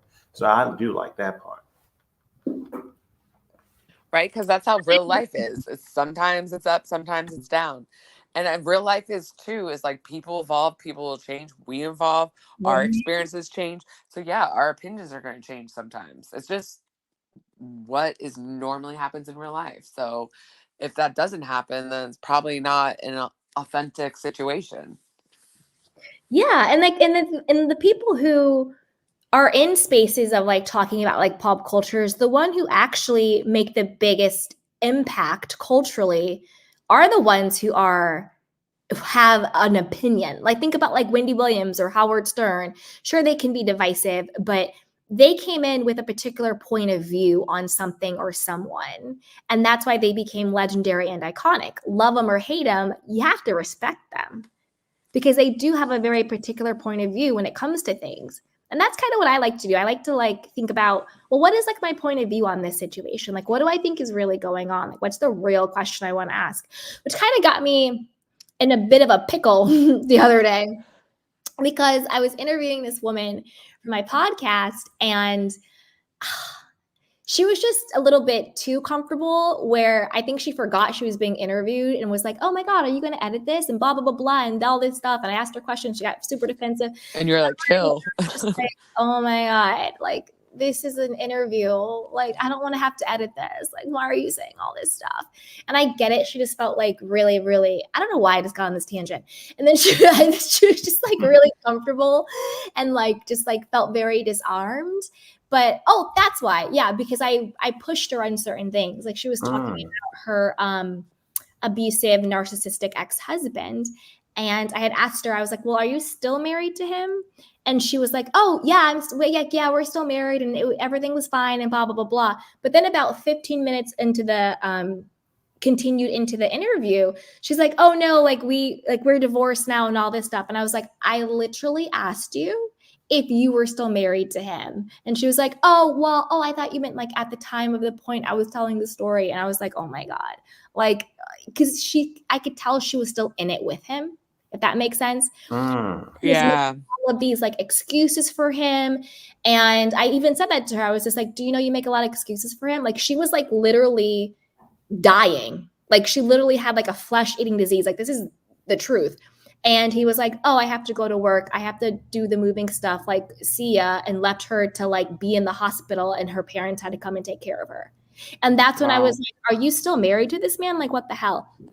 And then the other part of it was I could tell she kept trying to think to make a difference between like, because he was very obviously emotionally and mentally abusive to her. And I could tell she was trying to make it like, well, but it wasn't physical abuse. Like, well, if someone's like being physically abused. And I kept saying to her, I was like, yeah, but like his abuse led to like your flesh eating disease. So that's a pretty physically abusive, like you almost died. Like mental and emotional can lead to physical all the time. Exactly. And honestly, they have physical consequences. Yeah. And I don't think one is worse than the other. Yeah, no. You know, mental and emotional and financial abuse, even like religious or spiritual abuse, they're all equally detrimental. And all of that. And I didn't like, not that I didn't like, but I thought that it was a dangerous narrative to try and say, well, you know, I wasn't a person who was hit. Like I wasn't one of those. Like it wasn't those people. Right. And I just said to her really quick, I just made it very clear, like, no, sweetheart, like you're mentally and emotionally abused and that's really horrible. And I'm really sorry that happened to you. And the people who are being physically abused, like you need to get out as well. Like, you know what I mean? I made it sure. I don't know why I started talking about that. Anyway. Woo! Yeah. It must have just been on your mind. Yeah. Mhm. Yeah. Because I was like, Yeah. now I have to edit this and I don't want to. We were talking about being authentic. Yeah. and That's how we got there. Yeah. Yeah. I can almost, you're like, God, she's going to create more work for me because now I have to edit No, because she's like that's not answering normally. No, that's what it did. It irritated me. And like when I would ask her questions, like, oh yeah, you can interrupt me and ask questions. In my mind, I'm like, duh, I'm damn right. Like I'm the host of this. Like it was like, you know what I mean? Like she was talking to me like it was like her show. Like, oh yeah, you can ask me questions and stuff. And in my mind, I was just like, yeah, I know. That's why I'm interviewing you. And I was just like, oh. Like, you don't have to give me permission. That's why we're here, sweetie. Yeah. And then as she was answering a question, she was like giving all this information. She's like, oh wait, are you gonna like edit this? Like literally in the middle of the recording. And I was like, actually, I don't usually edit my podcast, and then she's like, well, I just said that, so now you're gonna have to. And I was like, I want to punch you in your fucking face. Like, I was so annoyed. I would be like, well, then we're just gonna start over because we're not gonna be doing this. It's so annoying. It was so annoying. Yeah, because that's like more work. Because then you have to like actually cut, and it's like, why can't you just be normal? Yeah, and it's also just like not how I like to do my podcast. Like my podcast, it's very conversational, but it's also like an interview. So like, why are you telling me, the host, I can ask you questions? Like that's literally my one job. That's my one job. And then why are you asking if I'm editing this like 20 minutes in? While like during the show, yeah. Yeah. Right. Can you imagine if someone went on like the Wendy Williams show and they're getting interviewed? They're like, wait, is this getting edited? And everyone would look at them like they were like nuts. Wendy Williams show was like, no, Wendy, you can ask me questions. I think Wendy would like get off my stage. Wendy would like be like, can you imagine? Like the face, I could like picture the face. I feel like they would zoom into her face and she'd be blinking aggressively. Yeah, she would be like, Suzanne. I need a Suzanne. She's like, handle this, Suzanne. Yeah, exactly. Suzanne, like, this is too much. Yeah, like, yeah, that's kind of nuts.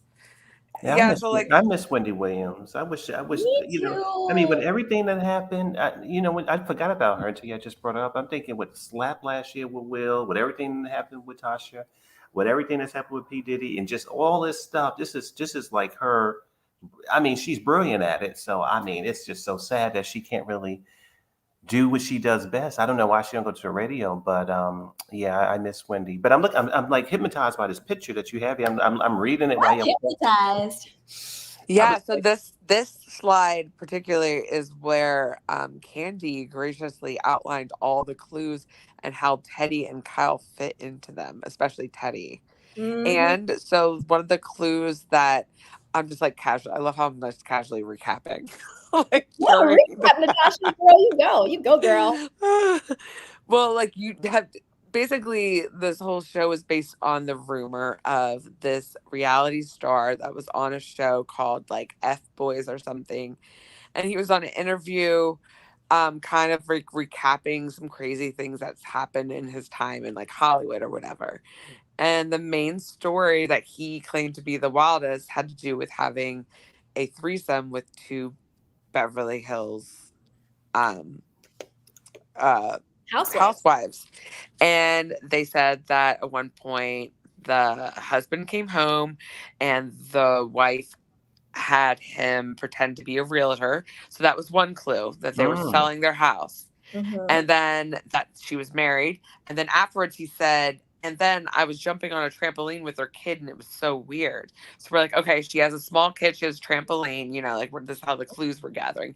And then Candy made like a whole like PowerPoint showing the clues. It was awesome. And then we're like, who could this possibly be? Let's see these people, like what are options and who fits.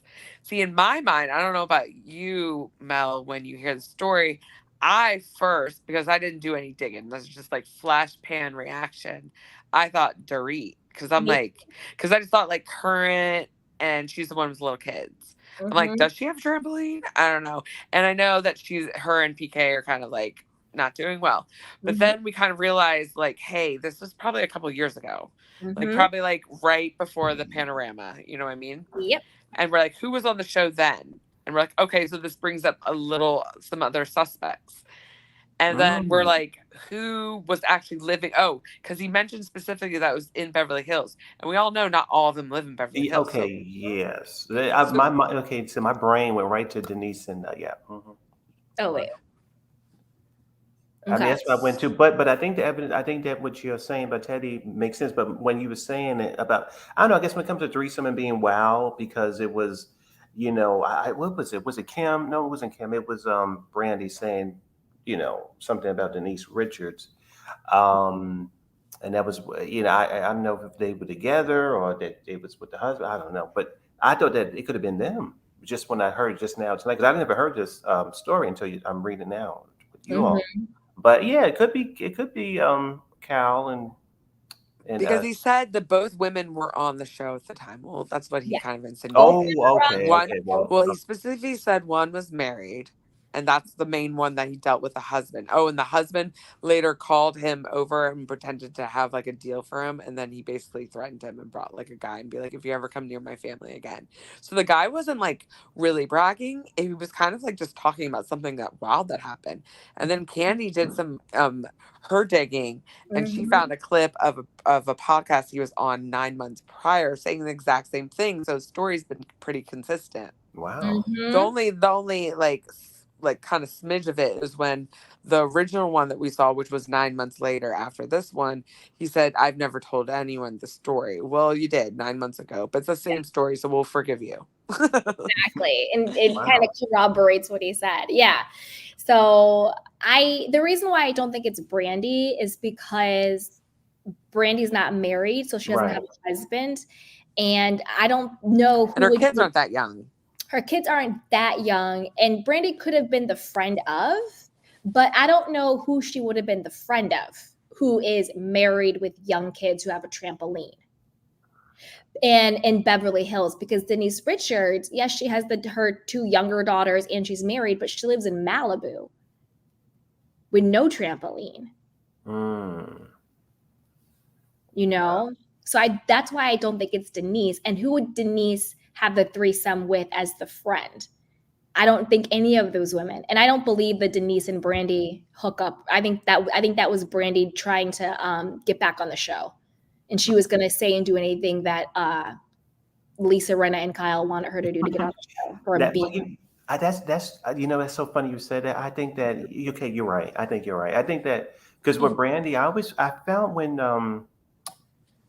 I've always found her annoying for some reason. I really have always found Brandy annoying. Yeah, and it was so funny to me because, I mean, love her or hate her, I live for Miss Jill Zarin. Again, these are the New York queens or the New York people in New York City. I love Jill. Yeah. You know what?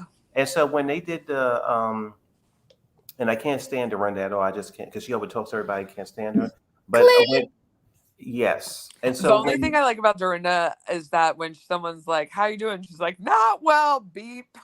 Right. But it was Marlo, my Miss Marlo. She was doing the interview with somebody and she was doing that thing. It's for me, I just think that Dorinda never really met her match. She got to really get somebody to go, lady, just stop it. Just be quiet while I'm talking.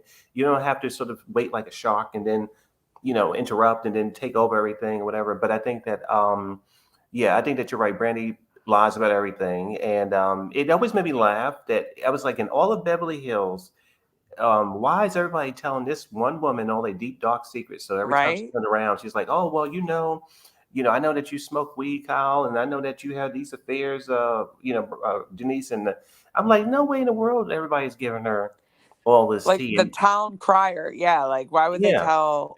And then she was saying to Jill, somebody said, oh, who's the most thirsty people? And I said, of all the nerve for Brandy to be telling somebody else thirsty when she's the thirstiest, it was crazy to me. So yeah, it's giving like hypocrisy, delusion. Absolutely. Yeah, I think that you've done good work. I think that maybe your guess in this picture is showing, maybe they have a deeper, friendship or something going on that would, have them do things. I mean, they seem so boring and vanilla to me, but I guess maybe they have a different side to them, because they are very close. The boring vanilla ones are the freakiest ones. Okay, you're right. Their personality may be boring and vanilla, but I think they definitely get down with the get down. But you know what? They are close. I will give you. They are very, very, very close. So they may be able to do things like that, and and not really be messy and get drunk and expose it. Or That's just their little secret. Yeah. Very, very close.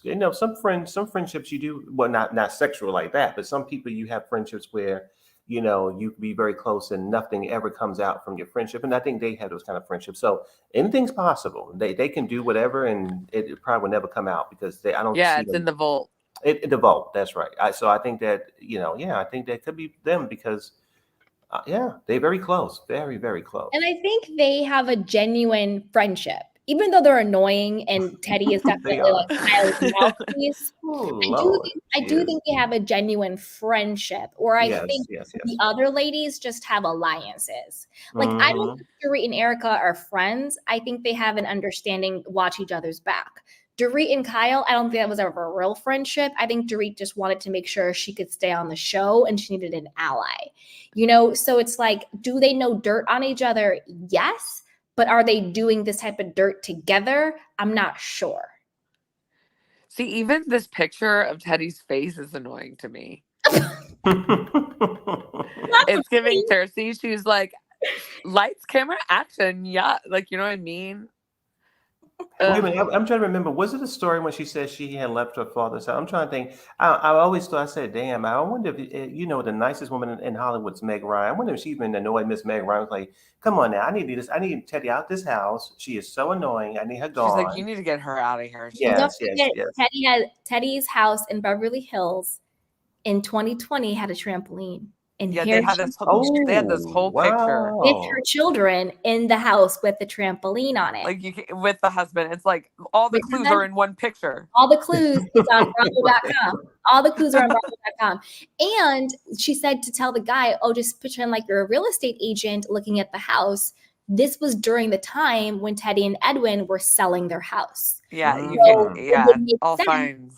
Yeah, instead of saying like, he's the plumber. You know what I mean? It's like, he's the real estate agent because they're selling their house. So, of course, real estate agents and brokers are going to come by and see the house. And I was going to say, too, you know what, Candy, and everybody on the piano, you know what? Because, Candy, you specialize in this, so you know this, too. In the housewife world, this is not uncommon. Shall we even invoke the icons, which is Miss Portia and Miss Candy, about that infamous, kind of entanglement that could have happened, maybe happened and done.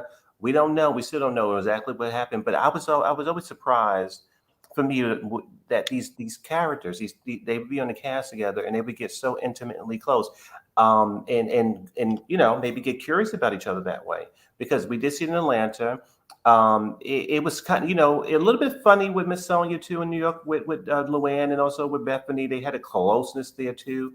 Yeah, that was very not full on, but. It's just so curious. I mean, I'm not a woman, but I always found it so sweet and interesting that these moms and these people who are very, very one way, that they do sort of get very curious with each other's bodies and what they do. And I don't know, it's very interesting because I see it in different. I don't think an OC has that. I don't know if Miami has had that, but Atlanta's had it. I guess Beverly Hills. OC's had it with like that Bronwyn girl when she was on. Oh yeah, Bronwyn. Oh, I know. She's a weirdo. But I think I was gonna say I think that it's not unheard of because if we in Bravo, I mean, we're never gonna talk about Summer House and talk about sometimes these friendships, they do get very curious about each other in that more intimate way, and I know Atlanta was the first that really pinpoint how you can be a person with a husband and kids or whatever and still get curious about your girlfriend and in a more deeper way. I think when it comes to the Atlanta ladies, I think this is what I think happened with them. Now, where I think Kyle and Teddy with this threesome, I think Kyle and Teddy are super close friends. Do I think that threesome with this guy, Garrett, in my opinion? Yeah. And I think it was a very mutual experience for Kyle and Teddy. I don't think the guy really wanted it, but whatever. Now, when it comes to the Roa girls, I think it's a little bit different. I think that Portia wanted Candy because I think that they always have this narrative that Candy is like so out there. She's so sexual. She has bedroom candy. She gets with girls, blah, blah, blah, blah, all this stuff. I think that Portia wanted to kind of have a little bit of that fun. I don't think that Candy was checking for Portia like that. Okay. Yeah, And because remember, I like think that Portia and Tanya, I think they hooked up. Really? Oh my with gosh. Bono. Yeah. And Wow. then don't forget that Phaedra said that Candy and Shamia Uh-oh. were doing it. Oh, I forgot But about that. I think Shamia maybe dipping it and do it with Candy, but I also think Shamia was dipping it and doing it with Portia. Well, remember when I think Portia dips it and she got that Georgia peach popping everywhere. Candy claimed that Portia was on the dance floor and like went up to her and was like, I want to tongue you down and blah blah blah, and I want to do this and that to your lady part. Portia was the one who was coming on to Candy. She was the aggressor. She was the aggressor because everyone's always like, oh, Candy's so sexual and she's so freaky and blah blah blah. But I don't think Candy was acting like when she was telling it, she was shocked. She was like, yeah, wow. Because sure, Candy may have her kinks and stuff, but I think she does it with her husband, and I think she does it with like other people. That they agree upon. I don't think that Portia was one of those people. I don't think that Candy would bring Portia into her bedroom. You see what I'm saying? Okay, so maybe I think Portia wanted to join Candy's bedroom. Yeah. So I agree with you. I think that Portia definitely has issues with boundaries, and maybe with her, she gets so curious with her friendships and those ways that she may be the one that will initiate in those situations, whether with these ladies. She gets so curious that she sometimes steals her husbands. Yeah. I know. Oh Lord. Oh Lord. But it's not uncommon. From the moment she saw her, Todd too. Sarah, you're trolling me. Candy was not in love with Portia. Really? Oh, that's a new one. Sarah, you really think that Candy was in love with Portia? No way. I never got that. I think that Portia was infatuated with Candy because Candy had the money, had the clout, and was, freaky and stuff. But I think Portia wanted to play because Portia now, is so different than how Portia came on the show. Remember Portia came on the show? She was like, I'm a Black American princess, and this is my husband, and I can't do this, and he won't let me go to the strip club. And now Portia is just pop, drop, and locking it. Right. I mean, she was given Vapid. She didn't know the Underground Railroad. Yeah. She thought there was 200 and some days in a year. I mean, and so Natasha, so you brought up something. So this is why I always tell people we need Nene Leakes back, because when Nene Leakes went to the confessional, I don't think I've laughed harder in my life when she said where this woman came from. Now I'm saying woman. She said something else. She said, where this woman come from? She don't know. It's 365. Oh my gosh, I could still watch that clip on Instagram. And my favorite line of Portia is when she's like in Kim's house and she's completely drunk, and Kim's trying to complain that the ladies were saying something about her daughter, and she like dead serious to her face goes, and your hoe daughter. She's trying to like appease Kim, but she said it like she was trying to help Kim, but like it came out, and I was like, oh my! I remember recording it on my phone and just like sending it to my friend and laughing so hard. Still to this day, one of my favorite scenes. I mean, they listen. And your hoe daughter. They had icons. They had icons in Atlanta. It's a sad state right now. We got to hope that they negotiate correctly and they figure out a way to get them back. But it don't work without all of them. They had icons there. But again, back to the show, I will say that talking about these different casts and stuff like that, it's just good to talk to you all, because it reminds me that it's not impossible to have a curiosity about somebody that you're friends with. You have one relationship. And so that man from that other show, maybe they were, drinking or whatever. And if you're very close and you're loving and you can have a vault, you can explore and anything's possible. So it's Bravo has shown that, we were saying that like the way he was saying it, he claimed that they were like two aggressive cougars. Well, and so we were speculating that he was new to Hollywood, right? He's not from California. He moved there for the industry. And we were speculating that like maybe he ran into them. He thought that this was going to get him in. And really it just got him in a weird situation. Well, it also got him on Love Island or FBoy Island. So maybe that was you know, True. maybe it Well, did work. Okay. got him a little Wow. something, something. Yeah, you never know how he got cast for that. Yeah. True. There's nothing wrong with them doing what they want to do, and I think whatever you do in your sexual, great, loves it. You know what I mean? But this guy's story is just kind of like he is a little scarred. Kind of like what the heck, like not talking about it proudly. You know what I mean? He's not like, oh yeah, I smashed these two. It's just kind of like, I smashed two housewives, and It was very weird, very weird. and my life got threatened. Oh wow. Sound a little like it was that gray area where it seems almost like coerced, like you felt like a pressure to do it. Like it's not something he would have sought out. Right. Yeah, definitely. Like they were saying, hey, you came to LA, you want to be in the industry. We're both on television. We have connections. Like, why don't you come to our house right now? Mm-hmm.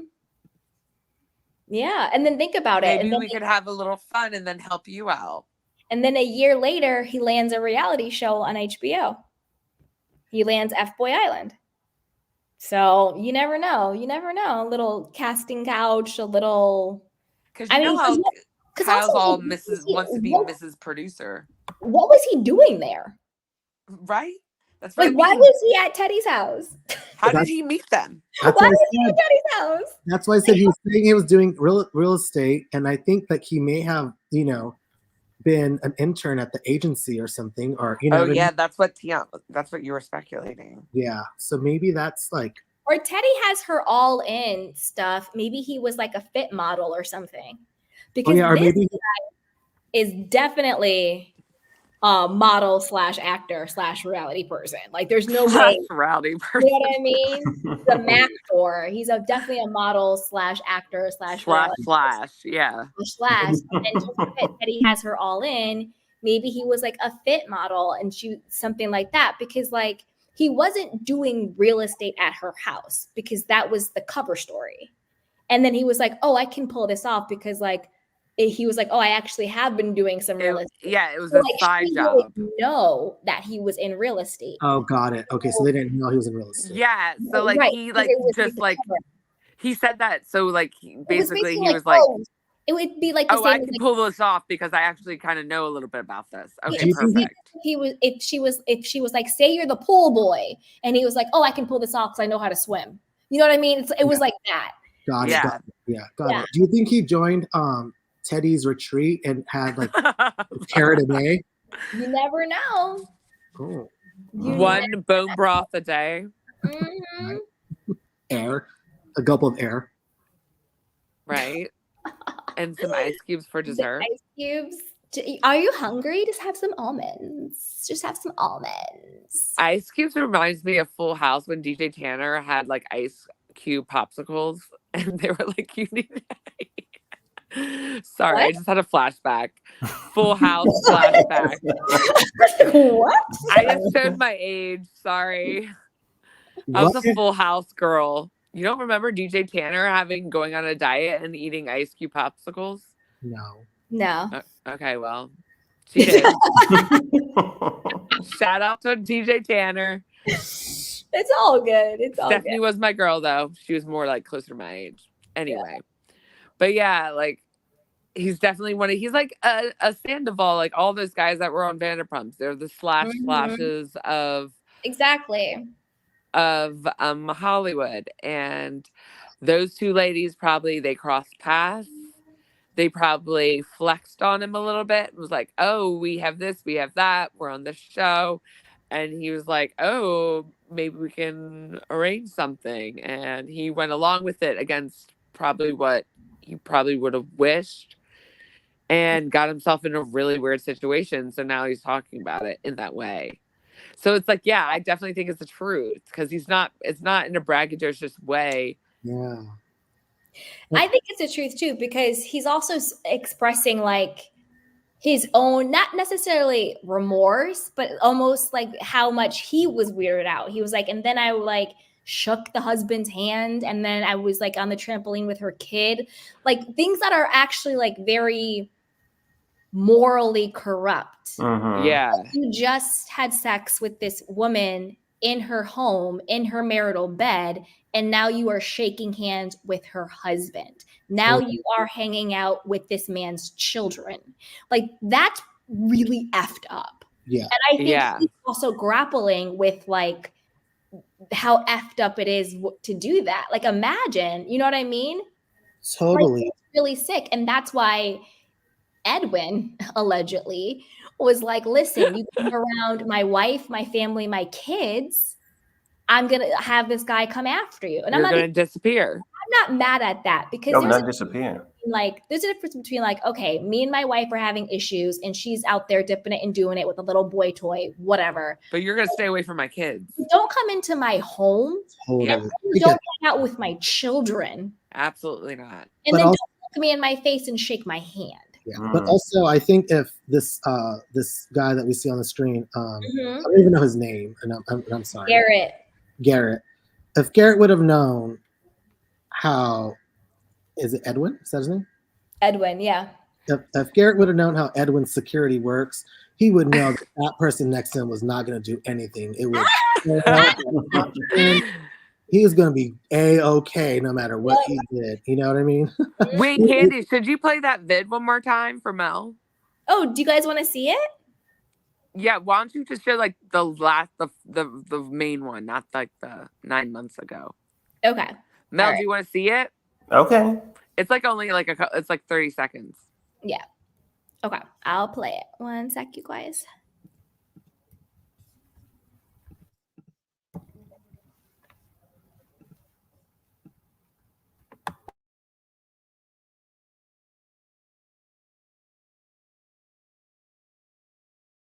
Took their husband's hand after. Wait, you had a threesome with him? I tell you that I smashed 2 of the Beverly Hills housewives. I shook their husband's hand after. Wait, you had a threesome with him? Yeah. No way. Yeah, her and one of her friends, who's also on the show. Midday. Midday? Yeah, in her husband's bed. And then after that, I went in the back and was jumping on a trampoline with like her kid and stuff. Bro, it was the most ridiculous Yeah, I thing. know exactly what you're talking about. All of a sudden, her husband shows up, comes over, and I'm like, what do I do? And she's like, just say that you were like a real estate agent here, like checking out the house. And at the time, I was doing some real estate. So I was like, okay, cool. Like, I'll just say that. Those acting classes paid off. Bro, I get a text message from him saying, I'd love to meet you. Come meet up with me in Beverly Hills. I want to chat with some business and stuff like that. Like, I might have some stuff for you. It's the first time I've ever told this story. So I go to this dinner and I'm like, hey, what's up, man? How's it going? And he's like with this dude who's like, looks like he's like Secret Service. And he's like, listen, if you ever come around my family or my kids ever again, my buddy right here will take care of you. I tell you that I smashed 2 of the Beverly Hills housewives. I shook.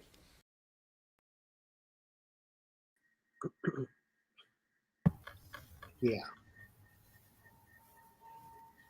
I want to also say something is that he's saying this with such confidence, right? And he's not embellishing.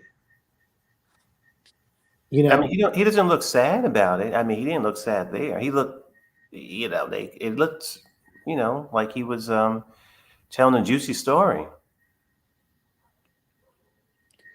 Yeah, like, but like he wasn't like bragging about it. And then the other video, he's kind of saying it because like the host was a girl, so like there was like different dynamics.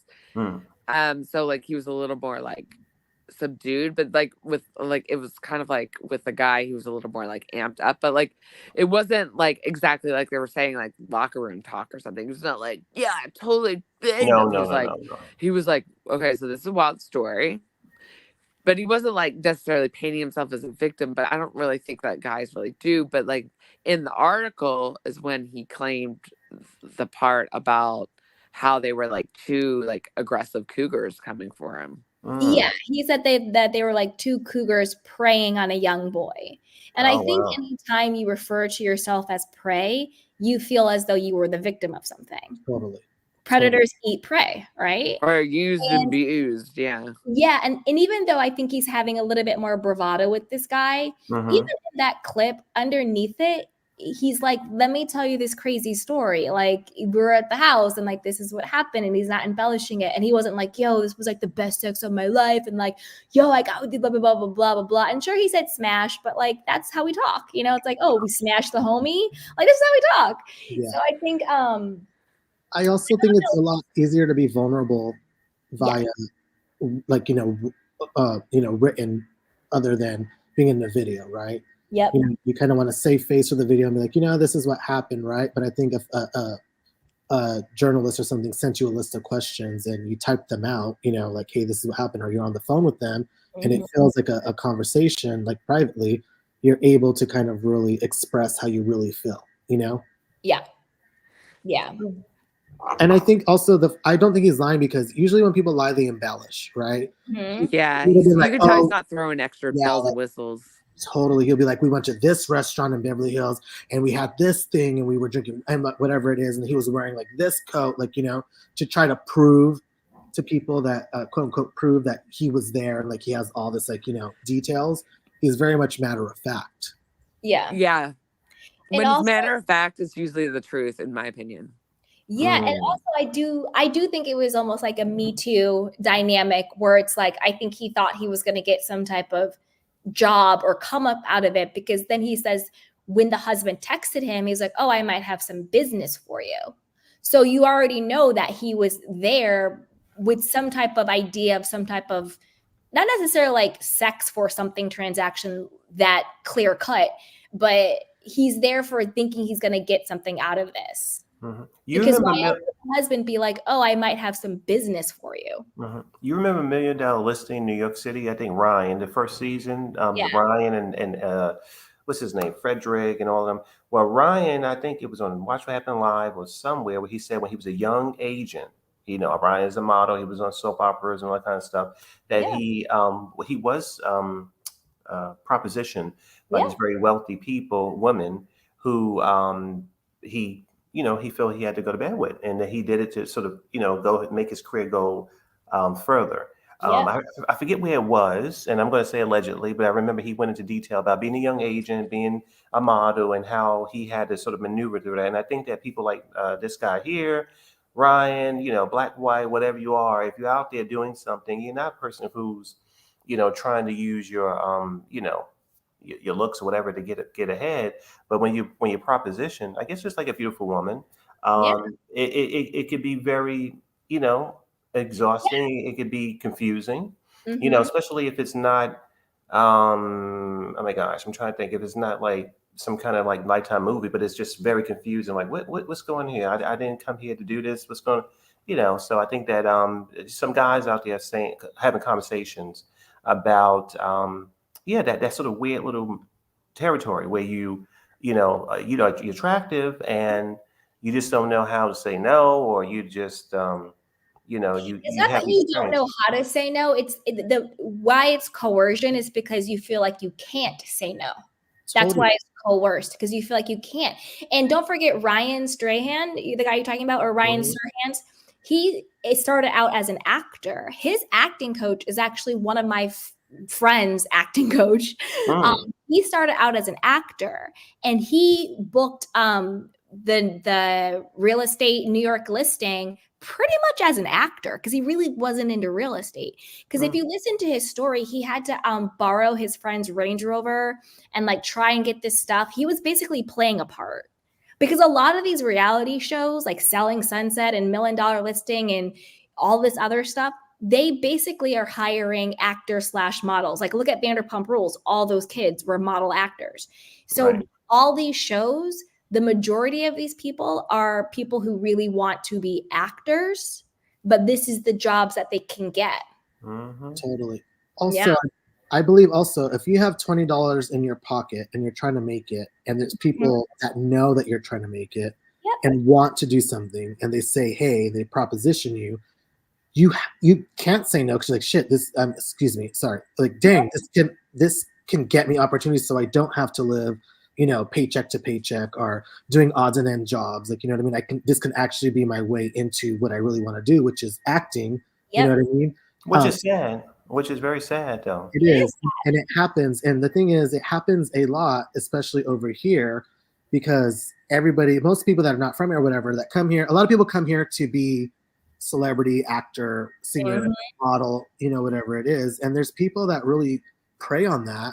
And, be like, oh, I know somebody, you know what I mean? And, they wear flashy stuff. And then all of a sudden you feel obligated to do something with them or to hang out with them all the time or to talk to them, 24/7, because you don't want to miss out on this opportunity of potentially it being your big break. So you know what? This is so funny. Have y'all ever seen? I don't live in LA. I live in New York City. Have you ever seen this?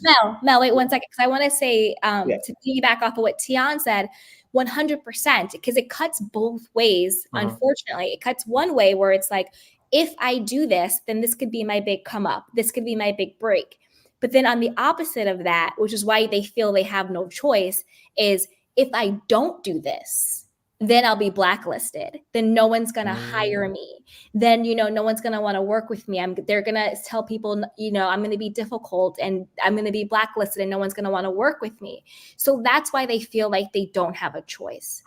So it's either do it and hopefully get something, or if I don't get it, then that's it. I'm washed up.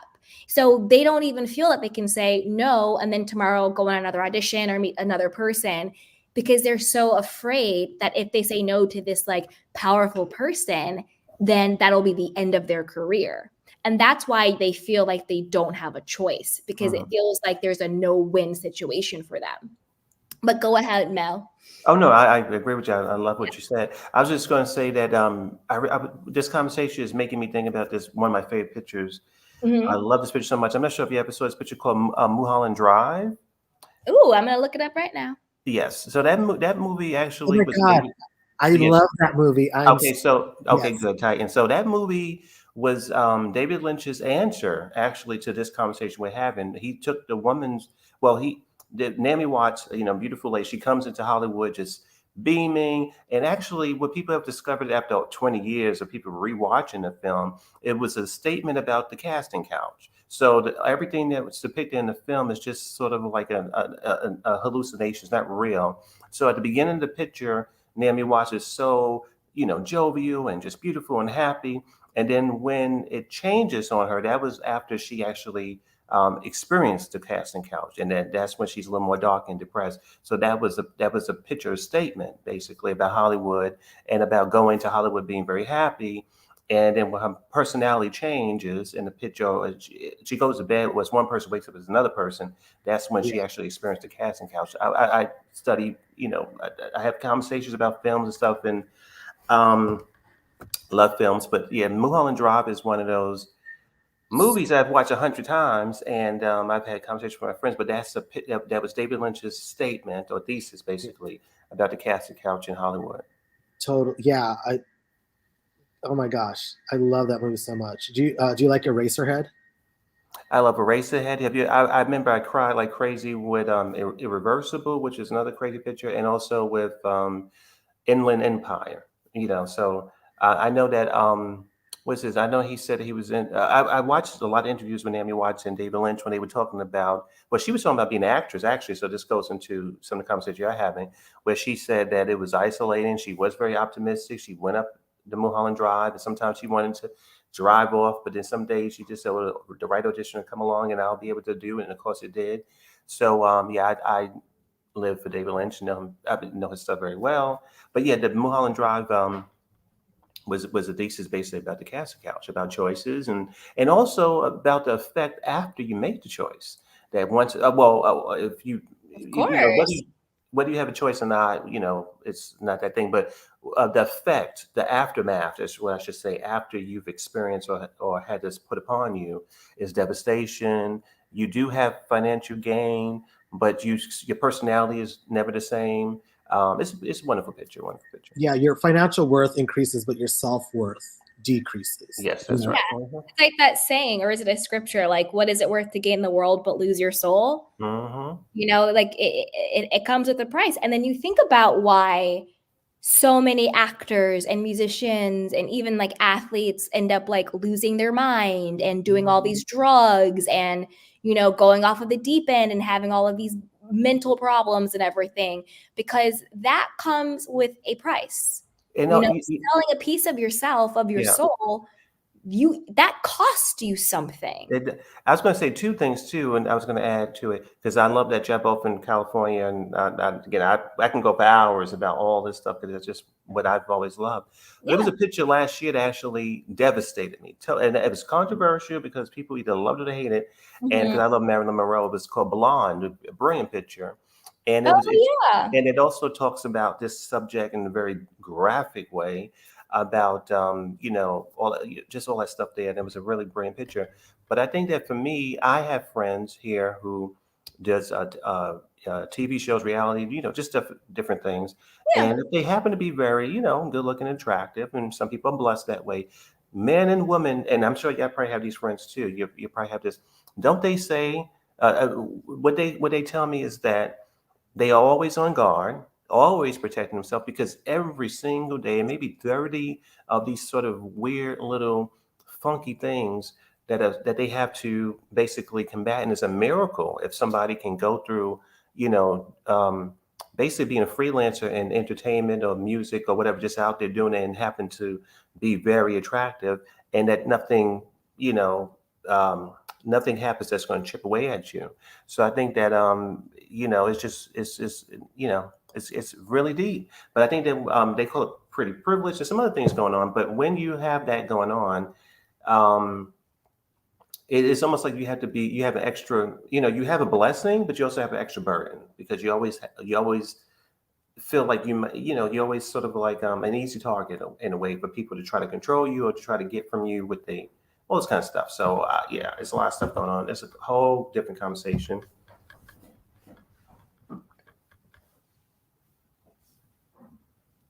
Yeah, absolutely. And I think we can also kind of relay that into how maybe these people are on reality TV, like these housewives. They're maybe not, on a casting couch, but they are selling their souls and willing to do whatever it is, to make a TV and get that check.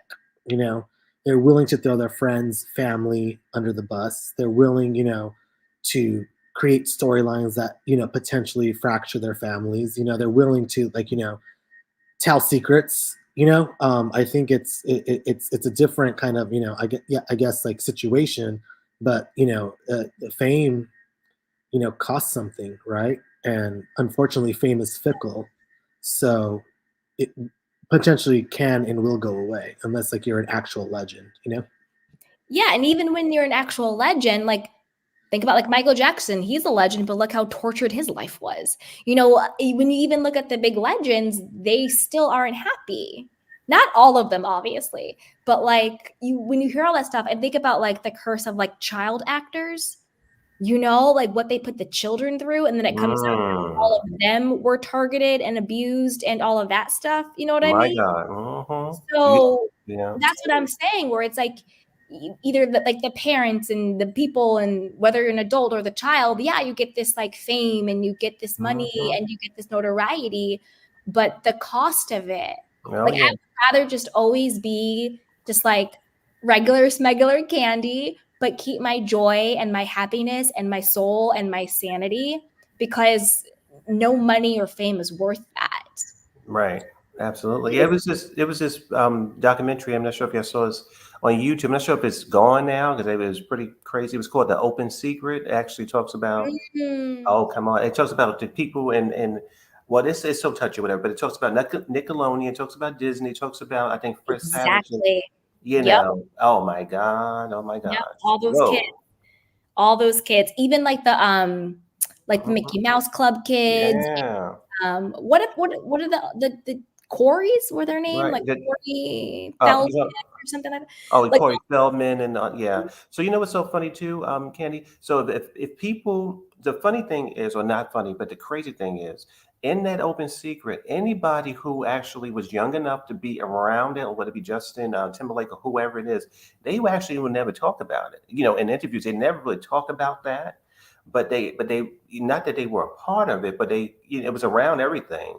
So it's so funny it's so sad to me that people are so scared that they have witnessed things that they don't really voice and protect other people. Because I don't see how you can be a superstar at the highest level and come and have seeing these, despicable things happening and not really, rain the whistle. I think that at one point when my girl, I love her very much. So I actually met her at a book signing, Miss Rose McGowan. She was just vilified because of everything she revealed. But, I just hope that it changes, because, yeah, it's a lot. It's a lot. So we can talk about this for a long time. I know. Mm-hmm. Speaking out is hard, right? And some people are not ready to speak out. And it's not up for us to tell them when and how they should, especially if they happen to it. And just maybe it didn't happen to them, and if they witnessed it, that still can be traumatic. So sometimes, even bringing it up can trigger a lot of emotions and a lot of and I'm sure maybe they even feel guilty. You know what I mean? And they did nothing wrong. So I think I think and I see and I understand what you're saying. I think there just needs to be a lot more protection, for young people, just people in general, in these situations where, that they don't have to witness these things or have to endure these things. And unfortunately, if you're in a corporate setting, there's rules and regulations, right, about it, right? You can sue them immediately. But unfortunately, in the creative arts, especially like film, there's a lot that, Oh, it happens in corporate too. Oh, it happens in corporate too, 100%. And a lot of people don't come forward because they don't want to be looked at as like that person. Like, oh, you're doing a sexual harassment case. Like, oh, that's just like a money grab. It happens in corporate too. Oh, the saddest part is it happens in any area of life where there are power dynamics. It happens. It definitely happens in corporate America. And think about it. I don't know how long ago it was who was it? I should know my history. What's the woman who did the biggest sexual harassment case and all of that stuff? That wasn't even too long ago, right? Like, it definitely happens in corporate America. Like, the boss will slap the secretary's butt, or, you want to get this promotion, you got to do this, or whatever it is, or like show a little boob. Like, I think now there's more protections and people are more scared to come out. But I think anytime there's a power dynamic, unfortunately, people abuse that power. Yeah. And unfortunately, weak people, and I say this, can identify another weak person and want to advert like their quote unquote strength to show that they're not weak like that other person. So this weak human being is good. Oh, I see another weak human being. Well, I'm not weaker than them. Let me show them. And you're just like, what? Because a strong person's not gonna be like, I hope this person, finds some strength. Yeah, that's true. Exactly. And I think that back to what you said, like, predators always know the prey, because it's always like they always go for what? The weakest link. Like, people who are predators, who, just like you said, they are actually like weak, horrible people, but they have that sixth sense where they know the person that they can target. And that's why it's like full circle, because that's exactly what Garrett called himself. He called himself prey. Yeah.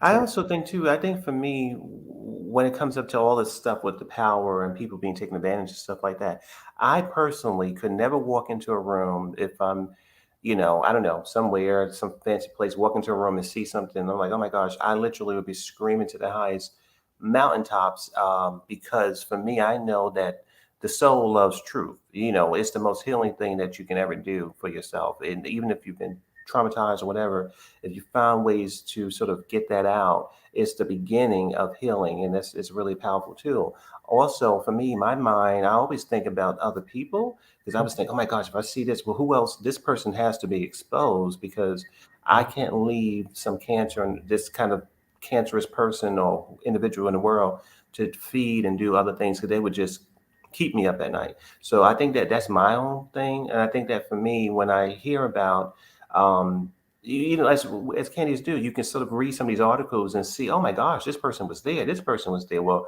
they don't talk about it, and you go, I don't understand people who don't, to sort of support the brave people who have come out. I mean, the Bill Cosby case, the R. Kelly case, so many cases, and people would say, well, the victims usually say, the Weinsteins. Yeah. And then the victims used to say, well, this person was there and this person was there. They saw me, they knew, but nobody publicly will, stand up and support. And for me, that's, I guess people have their own reasons, I guess. But for me personally, no, I can never let somebody be that disgusting, not be exposed. They have to be exposed. Also, you have to remember ego is blinding. So when people walk into a room, like you said, if you identified or observed something happening, you'd say something, right? Sometimes people are not looking beyond themselves. So they don't see anything that around them, right? And that ego is extremely blinding and won't allow them to observe what's going on around them to other people, and that's okay. Everybody's on their own little journey. DGF said something that is really yes, and the older they get, the better they get at identifying the vulnerable, no matter how confident the prey exudes, and that's so true. Yeah, can I say this too? I was going to say that we live in a crazy world, and a lot of things is happening. And this man, he obviously had something that was, very confusing and some conflicts there. But I think that for me, what I will continue to say is, we should still keep on dreaming. We should still keep on going and reaching and doing what we can. But we should definitely try to protect ourselves. Because I know that and use our intuition as best we can. And if something, God forbid, happens, forgive yourself, do the best you can to, process it and get over it. Never blame yourself, but to keep on, reaching for your goals. I think that for me, I'm not going to allow myself to be paralyzed by the way that the world is, because it's crazy right now. There's a lot of things going on, and I'm going to still do what I need to do, and I'm going to try my best. And God forbid anything, happens that's not very pleasant, I'm not going to blame myself, and I'm going to keep it moving. I just want to put that little sauce into it too, because, absolutely. Yeah. And a big thing also is allow yourself grace. I think something we don't do for ourselves is give ourselves enough grace. We're allowed to mess up. We're allowed to, pick ourselves up and and do, but grace is huge for yourself. You know what I mean?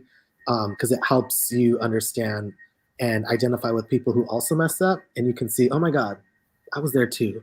I get you, Yeah, and I think that, and even if you've, you're right, and I think that especially for victims, I remember this teacher, I love, forget her name right now, and she was saying when she was dealing with people who were victimized by something, they would scream, "Why me?" And what she did, I thought was so brilliant and controversial. She said, "You know what? We grow up to think that bad things don't happen to good people." And I think that you get so devastated and say, "Well, I'm such a good person. This is not supposed to happen to me." But in reality, life, it goes up and go down. When you don't get married to the idea that bad things only happen to bad people, you kind of can exhale and go, okay, you know what? This happened. And now I'm going to start working. I mean, God forbid, we don't want nothing to happen to nobody. But if it does, I think that when I know for me too, was the struggle, not that I have experienced anything like this, but if anything happens that I don't like, I go, well, I try my best. I'm nice to people. Why is this happening? And I realize it's just life. Sometimes you know what it is? What it is? When people say, why me? It's unfortunately when people are victims of something, or if something goes wrong, but let's just stick with like the victims, they think that it's their fault. When you say, why me? You're saying like, what did I do to deserve this? And the sad part is you didn't do anything to deserve it, because you can't control the actions of other people. It's not that what happened to you is your fault because you deserved it. What happened to you is because a horrible person did something horrible to you. And you need to put the blame and shame and accountability on that person. So when people say, why me? It's that sad human response to always think like, what did I do to deserve it? When at the end of the day, you didn't do anything to deserve it. You can't control other people. You can't control if someone does something to you, unfortunately, right? So I think when people say, why me? I think it's good to unpack and say, listen, don't internalize this, that something is wrong with you, that this happened. Something is wrong with them. Yeah. Or ask, why do they think it is? Yeah. Like, why do they think that they're blaming themselves? Yeah. Because that gets like a deeper root, right? Of issue. Okay, we went, you know what, Candy? We went into soft life. Yeah, we did. We're having a soft life discussion right now, y'all. Y'all gotta check out my podcast because we get into it.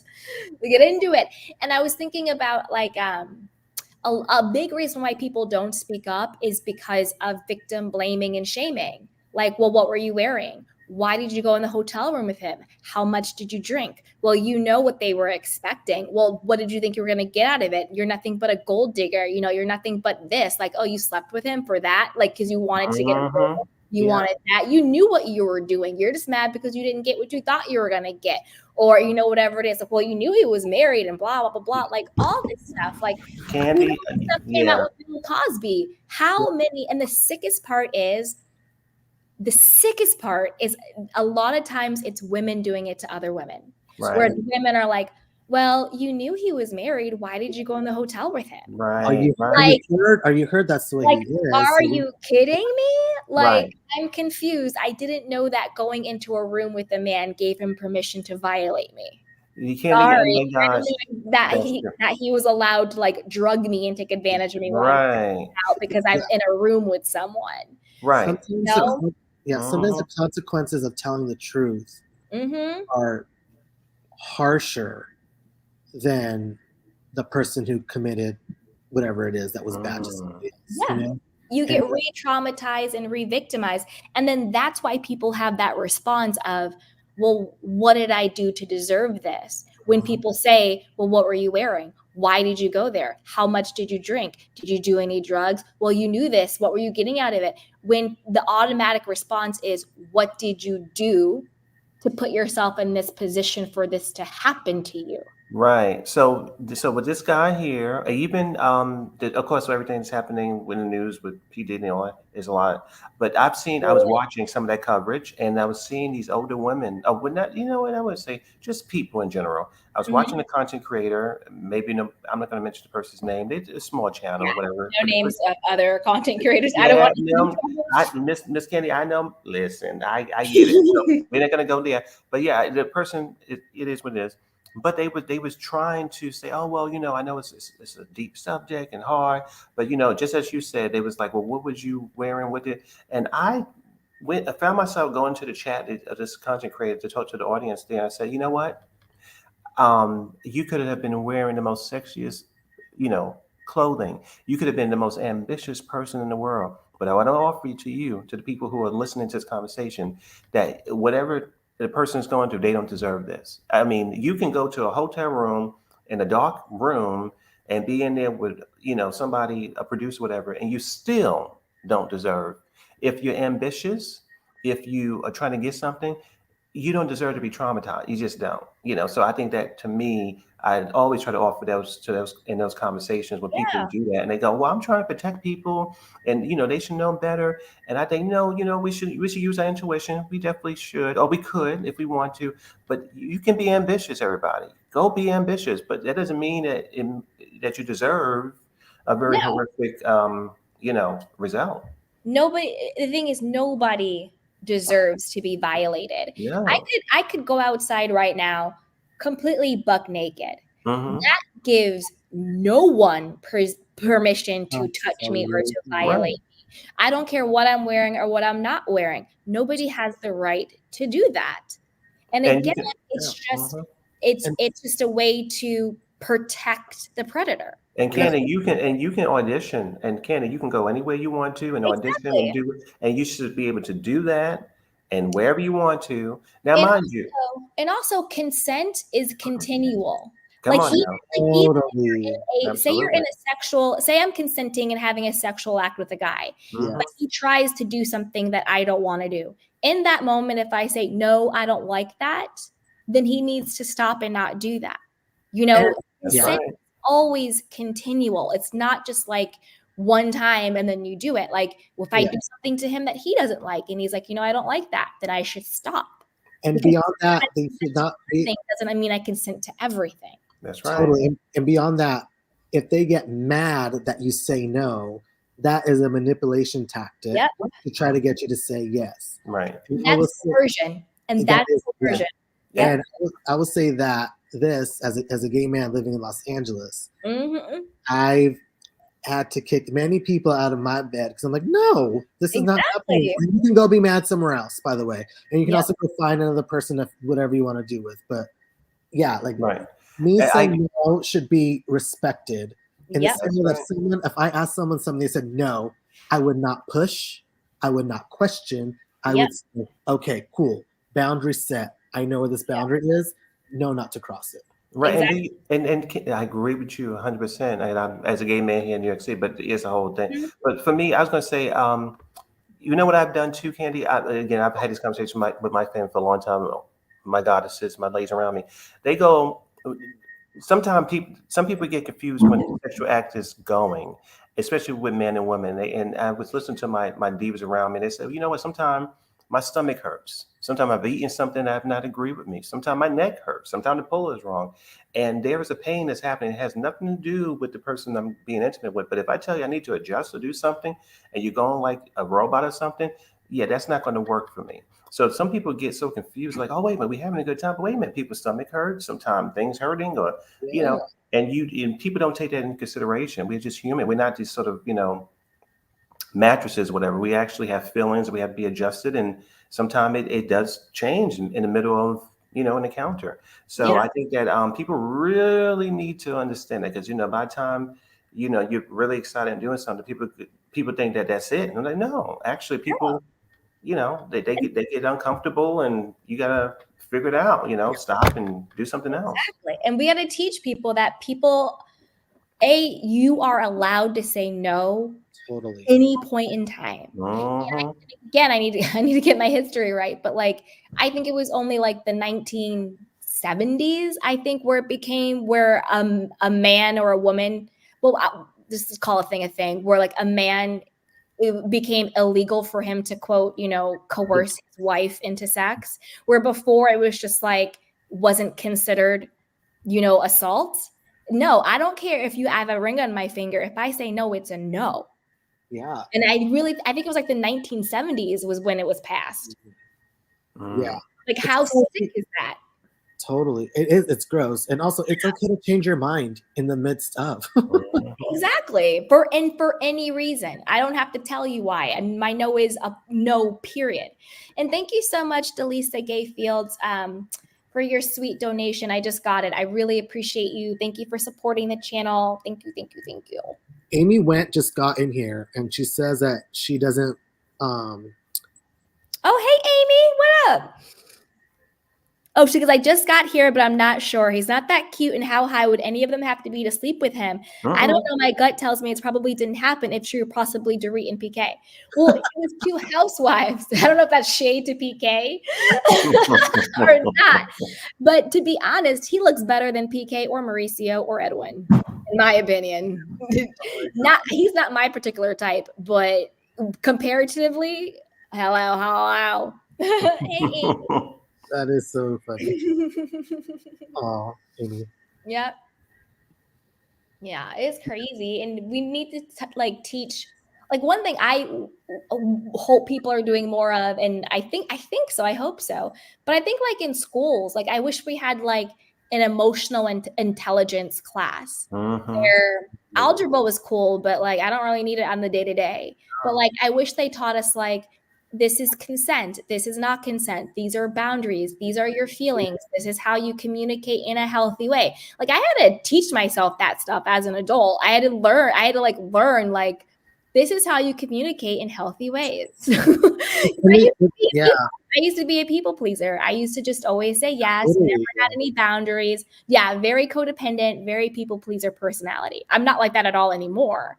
But I used to be that way a lot. Like, I would just always say yes. I would do what everybody would want, just would always go with the flow, always happy, never wanted to upset anybody or anything like that. And I just got to the point in my life where I was just like, this isn't the life I was meant to live. I was supposed to be fulfilled and happy and my own person and truly love myself, because how much do I have to not love myself to think that my needs and wants don't matter? Somebody else's needs and wants are more important than mine. I went through that same thing. Yeah. And I had to teach myself that as an adult. Yeah, and I went through the same thing, right? And when I started speaking up for myself, people were like, oh my God. And I'm like, you're mad because I'm speaking up for myself and saying, no, I don't want to do this? Like, what is happening? Like, when you're allowed to do it, it's like so crazy. And I think that, that curriculum should be taught, right? And it should be taught gradually. I think it should be taught when people are young, to understand, like, this is, you're allowed to create boundaries and you're allowed to say no. Like, even like with my nieces and nephews, like my family's always like, can I pick you up? Can I give you a hug? You know what I mean? Exactly. If they say no, then okay, cool. You're not offended by it, but you're also giving that child the agency of themselves, And it's like, I don't pick up or give me a hug. It's like, can I have a hug? May I have a hug? May I have a kiss goodbye? And I think that just lets people know, like, you're allowed to say no. And just because you're an adult or someone older than you, you can't. It doesn't mean that you have to do what they say if it's regarding your body, yourself. You know what I mean? Exactly. That you are the authority of you. I had that situation happen with one of my cousins. She's like so sweet, and I think she's like a great cousin. So like I think she's like 13 or 12. But like I went to give her a hug and she was like, no. And like her dad was like, why are you being like that? And I was like, no. I was like, it's okay. I was like, we respect boundaries here. It's totally fine. And then like we chatted and we had a good time and she like started to warm up. But like it was that same thing where it was just like, oh, why are you being funny? You don't want to hug her? And in my mind, I'm like, no. She's allowed to protect herself however she chooses, And we have to teach people that you respecting yourself is not a disrespect to somebody else. That's true. I was going to say too. I would add also in that class for people to learn how not to gaslight people. I would also add that they would also not be passive. That they would be more assertive, more honest. That sometimes when people make requests, doesn't mean that you have to do it, but you can be honest about it. You don't have to say, "I'll think about it," and be. I think that sometimes we live in a world where people just don't want to be made to look like the bad person. I like when people are direct. And I feel like they should teach that too. I think there's a lot of stuff that's sort of like a malfunction because I'm very direct. I don't say yes to everything. Sometimes I say no, but I'm not gonna run and hide from, my decisions and things like that. And I think a lot of people do. So I definitely would love people to learn about boundaries, also learning about being direct, about not being, wishy-washy and all that kind of stuff. Like we just kind of live in that society now where people are just so afraid to, not be liked, basically. And I think that, I hope that changes. But it is what it is. But I know for me, I'm definitely very assertive. I'm very, people know it. I'm pretty straightforward, pretty much. And that's how it should be. And also when people learn like healthy communication skills, it would just totally negate so many arguments. I was talking to my sister and I was just asking her for something like completely normal. And she's like, you keep attacking me. And I was like, I'm not attacking you. You're just personalizing something that's not personal because you don't know how to communicate in a healthy way. And like, that's what happens. It's like when people don't have healthy communication skills, they think a conversation is an attack. Yeah, totally. If you're not attacking you. If you're indifferent, you know what I mean? If you're like, I'm just saying it straight out, like flat, you're like, oh my God, you're mad. And you're like, no, I'm like indifferent, right? But that brings me back to when we're talking about boundaries, is like with children, especially, like when the kids are on the Housewives, I do not like to watch the parents bring up very, topics. You can see the child literally want to curl up in a ball and exit stage left. You know what I mean? Like, why are you talking to your kids about things that are uncomfortable for kids anyway, right? Let's just say like, sex, it's uncomfortable, right? Because, they're at whatever stage they're in, it's weird. It's if they're hormonal, it's kind of like, what the heck are you talking, all these things. Like, why would you want to do that on camera? And also they have to go to school the next day and everybody has the internet. Yeah. And I think it's just so like bizarre, like, you know what I mean? I'm just like, are they bring them into the family drama? And I'm like, well, what do you think about your aunt not showing up to your this? And I'm like, what are you doing? Like, you're really just putting your child out there. Like Monica on Salt Lake City with her kids. Yeah. And I think that's so messed up that, like, she's like, lock the door, lock the door, lock the door. And I'm like, that is their grandmother. And whatever you have going on with your mom should not interfere with your children having a relationship with their grandmother, as long as it's not abusive. You know what I mean? Of course, Exactly. But I think it's like so weird. And I'm just like, why would you put your kids in those situations? You know what I mean? Like my kid would be like, let's talk about how your day was at school. And that's it. but not, oh, by the way, let's talk about the divorce, or let's talk about how our family's fractured, or let's talk about sex, or let's talk about, and I'm like, a kid doesn't want to have that conversation in private, let alone on camera. On camera for the world to see and their classmates to see. Like, there are certain things that should be private and sacred. And I think protecting your children, it should be like number one, if not number two on that list. Maybe protecting yourself first and then your children, right? So it's crazy and it's bizarre how, and then the sickest part is, like, I'm thinking about that Vanity Fair article, how they're trying to, like, and I'm not absolving the network for that, but I do think it's the parent's responsibility to protect their child. For example, the way Sonia doesn't even say her daughter's name on camera. She says the kid, and she protects her child that way. But then you have other people like Melissa Gorga and the Monicas of the people, and the Teresas of the people who literally use their children for storylines. Yeah. And are those kids even getting paid? Even Garcelle to a level with her sons. I agree. At the beach, conversations, but like, at the beach, that was so weird. And I was like, I don't even want to be a part of this. Like, I feel like I'm being intrusive. Like, what the heck? Why would I want to see this? You know what I mean? Mm-hmm. That's a conversation for you to have with your boys privately, so they can be vulnerable and not be like, shit, this is a camera in front of me, I have to say something. Right. Yeah, where they feel like they're being used. That's true. I was gonna say, you know what, Candy, this was great. I'm about to drop down, but I'm glad I caught the live. Yes, me too. Oh, I'm so happy you did too, Mel. Call in anytime. Like I said, everyone's always welcome. And you guys, I love your perspective on things. Like the both of you, like Tian and Mel, like you're so open and honest, and it's really refreshing to hear your thoughts on things. So I appreciate you coming and sharing. It was fun. It was fun. Thank you. Yeah, it's a lot of fun. Right. And I'm happy where the conversation went. I think it was a much needed conversation to have. Yeah, it was. And listen, it was great. I love it. I love it too. Thank you so much. I appreciate you both. Yeah, thank you. You're welcome. You too. Woof. All right, Candy Canes. We've been on here for almost 3 hours. As always, thank you, Tian. Thank you, Mel. Thank you, Natasha, for coming up. Thank you to everybody in the chat box, GGF, Charisma, Amy. Thank you to Delisa, who sent in a really great gift. And just everybody else who's been here tonight. Sierra Content, thank you so much, as always.